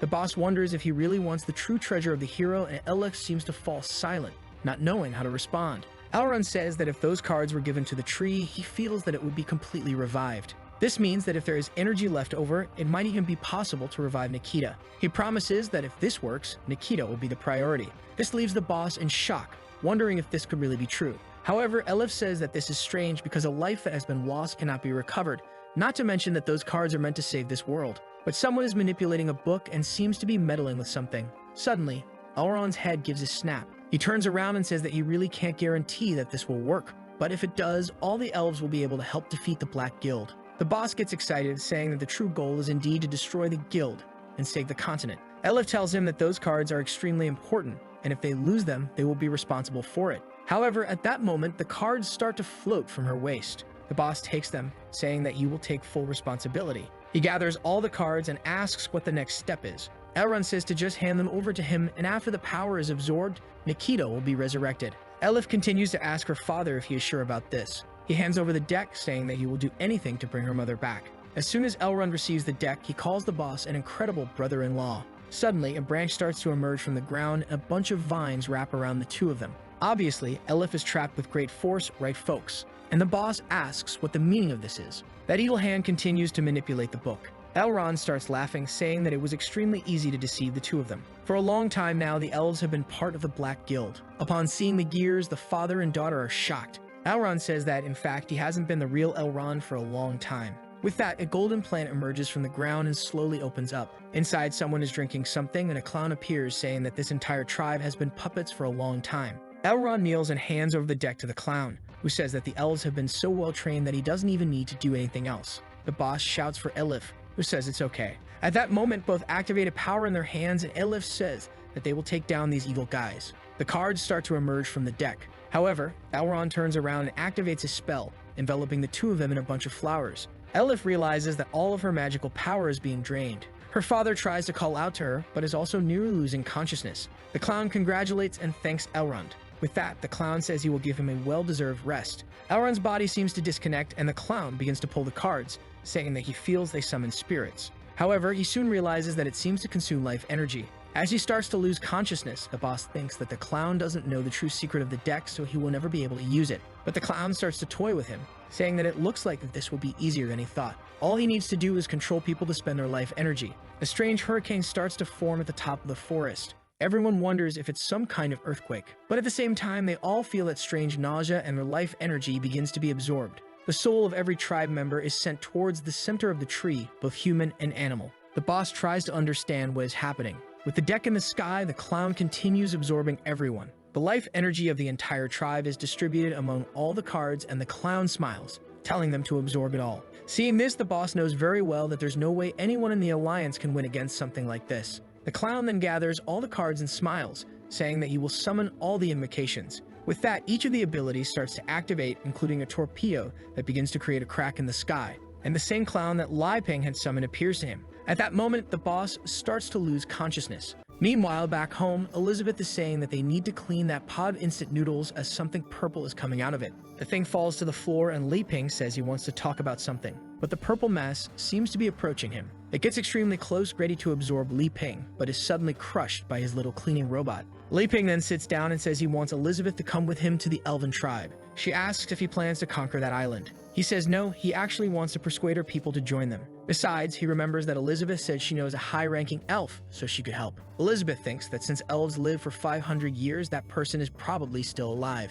She agrees, but says he'll have to prepare more of that juice for her. Lai Ping thanks her, saying that will be easy. She questions what he's going to do with the people outside, and he says to let them play with Ankai. Outside, the little dog is calm, but everyone is around him, getting ready. Chichi says that no one else needs to help because she is now part of the group. Annie says it's incredible that he's there, but she believes that Chichi doesn't know the extent of Lai Ping's plans. Alpha, on the other hand, says that he is the most important of everyone. Chichi says that the martial arts manual she received makes it clear that she is more important to him. Annie responds that she also received an incredible gift that she's still learning to use. But Alpha starts laughing, saying it's ridiculous for these outsiders to think they are closer to Lai Ping than he is. He has a relationship with this hero that spans over 500 years, and are just trying to assert themselves. He literally exists for the hero, so it would be best if the two of them left. Annie says that if that's really true, then the two of them shouldn't even be here. But Chichi argues that a true weapon of the hero wouldn't harbor so much resentment. Besides, he doesn't resemble Lai Ping's other creations like Ankai. Alpha says that recently he was imperfect,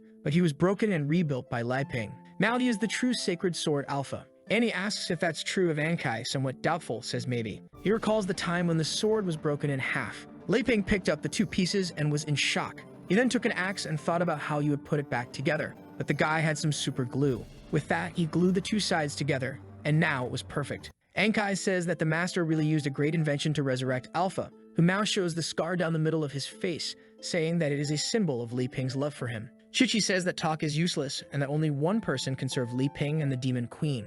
She is sure that now that she has advanced with their help, she will be able to win this challenge. Annie agrees, although she doubts she has the strength for it, but she knows she has the power of Raphael to defeat Chichi. Alpha gets angry, telling the two to stop plotting to take his place. However, they are already starting to activate their powers, and he says to wait. With that, Ankai raises a sign telling everyone to stand still. Alpha asks for instructions and Ankai says he's not giving any instructions. Annie says that having too many people around could disrupt Lai Ping's life. And Chichi comments that this is why only one of them can stay. Ankai says that the goal is not to disrupt the master, but each one must have their own identity. For example, he is the companion pet who stays at home and never does anything outside of that. When he's away from home, he dominates all the creatures around and makes sure they don't let anyone get close. But ever since that woman arrived, he's been going so far that he can't do anything. Now his plan to be able to take care of Lai Ping and get all the attention has been ruined. Confused, Chichi asks what they are going to do in this case. Ankai says that now that he's going to start advancing through the world, he'll encounter various dangers that could disrupt his peace.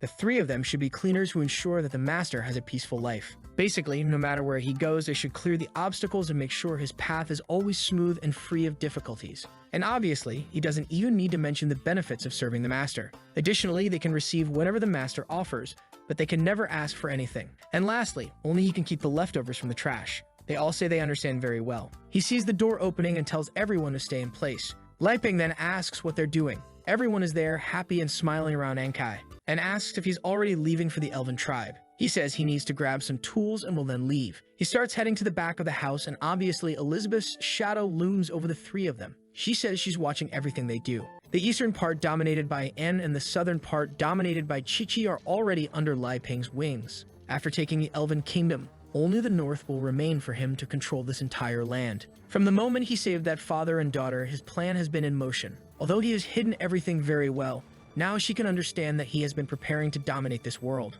What she wants to know is whether she is also part of this plan. Everyone is scared, wondering why the queen is standing there staring at them. And M wonders if Elizabeth thinks she is unqualified. Everyone looks to Ankai for help. He approaches and says he'll handle it. He starts pulling something out of his back, saying he has a way to deal with this cruel woman. Everyone wonders if a legendary battle is about to take place in front of them. But Ankai pulls out a rattle and starts playing with it, trying to act cute. He was about to say something about a happy dog when something suddenly came at him. The poor thing got kicked and stuck to the wall. Elizabeth says that realizing all of this already makes her angry, and that dog still tries to be funny. Everyone says that the dog was indeed wrong and they would never do anything like that. Elizabeth says that if they really want to accompany the two, they need to understand that their lives will be at stake and they won't always be able to be saved. Everyone says they understand very well what the Demon Queen said, and just then, Li Ping arrives with a chainsaw, saying he's ready. It's clearly another spiritual weapon, with a little girl clinging to its handle. She asks if they're ready and what he's created this time. He says that since Alpha is going back to being a real sword, he needed something new to cut wood.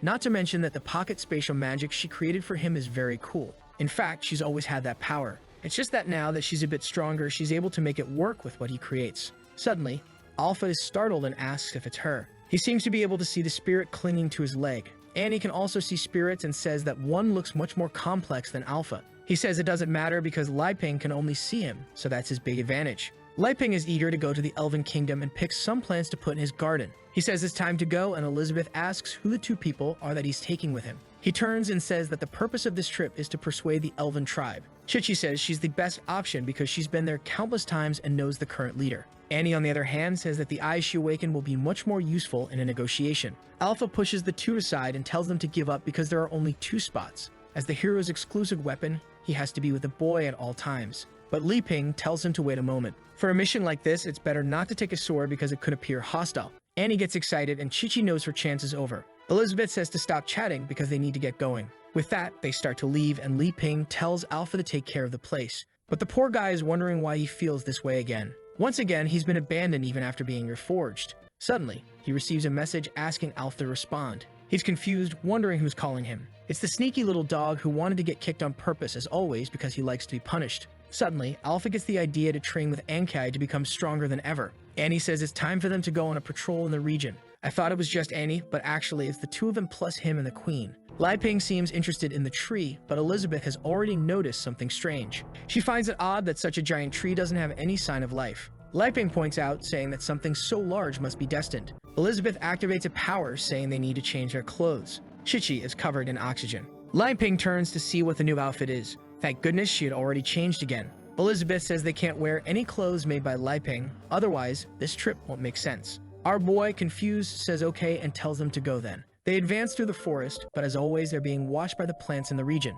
The clown already knows about everyone's arrival. He kidnapped Bosker, the Alliance's representative, and now Chichi appears like this to him. If that's the case, it seems the war with the Black Guild is finally going to start. Moreover, he has to observe these 3 people beside the Shin sword. He seems to notice something and wonders if there's something in the memory of the 2. Father and daughter are having their minds abducted. A plant connected to them starts projecting everything they've been through. The moments they had with Li Ping and Elizabeth, but then something startles him. He realizes that the woman there is the real Elizabeth and is shocked, wondering why she's there. It's been 500 years and it's strange that she's here. What's even more different is that she doesn't seem like the same arrogant woman from before. The clown says to kill everyone and leave only that guy alive. Blanchett hears this and says she'll obey now. They easily advance through the forest, defeating all the creatures. Chichi arrives at the 5-element plant region and says it's strange that it hasn't appeared. Annie is impressed that her friend has so much information and is motivated to help Li Ping even more. Li Ping says she seems so strong that she should even be part of the Holy Guild. At that moment, she's about to say that she's actually the saint, but before she can finish,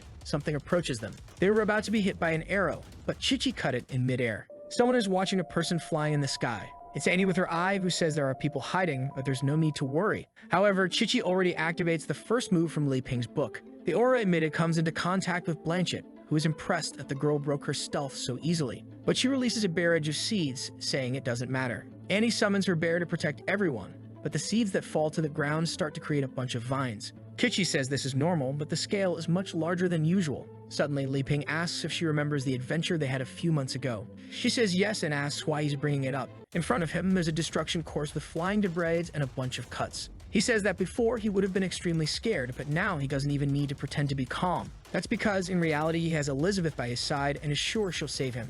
Especially now that he's brought Annie and Chichi, he really doesn't need to fear danger. Elizabeth asks if he's trying to show off, thinking that now that he's decided to dominate the world, he doesn't need to pretend to be weak anymore, and that's why he's feeling so confident. The girls are easily defeating the plants. He says he's not showing off, he's just happy to have her by his side. What he hopes is that they can live together as friends forever. At that moment, the poor guy is swallowed by a plant. He starts to be devoured and begs for help, but the plant just keeps swallowing him and sending him down. Chichi turns around in shock, and Annie asks how this could have happened, while Elizabeth wonders if he was confessing to her. Suddenly, all the plants begin to be destroyed and smoke starts rising from the ground. Annie comments that Lai Ping has disappeared, and Chichi says they should just interrogate that woman. But at that moment, Blanchett says the mission to capture him is complete, so now it's time to self-destruct. With that, all the plants start to glow and the entire forest explodes. Slowly, someone descends to the ground. It's Blanchett, who says that sacrificing 35 plants is better than facing the Sword Saint. However, Annie had managed to save the two of them. She says that now it's going to be difficult since the two strongest puppets are injured. Blanchett thinks that the other one's energy has vanished, so now only the strongest swordsman of humanity remains. She plants more seeds in the ground, saying she'll have to solve this quickly. Behind the creatures, a new plant starts to grow with insane growth happening, and 6 more appear around, once again activating destruction. The forest is destroyed again, and this time Chichi activates the sword's shield. But something catches her attention. A gigantic plant was aiming at the two of them, and from a distance, the explosion could be seen. Blanchett said it really wasn't as simple as she thought, but now it's resolved. Then she trembles. Elizabeth was behind her and said that she would have to start explaining herself. Blanchett tried to turn around, wanting to know why the woman didn't die in the explosion, but Elizabeth said she didn't need to speak since she would look for herself. Blanchett felt that being caught by that hand was worse than death, and she quickly pulled something from her wrist, activating a self-destruction of arrows from within her. Her body fell, and Elizabeth said that was indeed the best choice, but she already knows that there might be some connection to the Black Guild here. She continues walking, but it seems like she's being watched. She says it's ridiculous that no one respects her anymore after just 500 years. On the ground, in another place, a little plant is sprouting. It emerges in the middle of the forest and spits out Lai Ping completely covered in goo. The poor guy is confused, not knowing what happened until he looks up. The little plant is blushing and strangely bearded. Our boy tells this weirdo to get away from him, but the monster once again comes while he calls for Elizabeth's help. Strangely, the monster collapses to the ground. He's confused and slowly opens his arms to take a look. The plant seems to be eating something that fell on the ground. That's when he realizes that the thing he brought is coming out of his pocket. He pulls it out to take a look and sees that it's organic fertilizer he made himself. The problem is, this was the gift he was bringing to the elven tribe. But the little plant is desperate, asking for more. Our boy asks if she likes it, and he says that if that's the case, he'll give it all to her as long as she doesn't eat him. She immediately blushes and eats everything. She starts consuming it all and seems to be shrinking. A while later, she collapses on the ground, exhausted. Our boy thinks that fertilizer is good, but consuming too much can be bad for the plant. He thinks he's safe, but the problem is he doesn't know how he'll win over the elves now. He decides to take a walk through the forest since Elizabeth should find him soon. Meanwhile, Elrond says he lost control of the plant halfway through. The clown says they need detection skills to find the boy quickly. He says that strangely the boy seems to have magic that hides all his power. The clown says that now, confirming all the information, his identity is revealed. After all, he saw everything in the minds of the two. He saw the scene of the game they played, and he knows that this is the legendary hero. An explosion happens in the forest. Annie's little bear is more beaten up than ever, but once again, the two manage to survive. The problem is that Chichi is already bleeding and has used up a lot of magic. Annie asks if she's okay, and Chichi says she just needs a break. Suddenly, Annie feels the like on this video that helps Mamoru make more juicy content for his viewers, activate the cheeky little bell, and I'm out.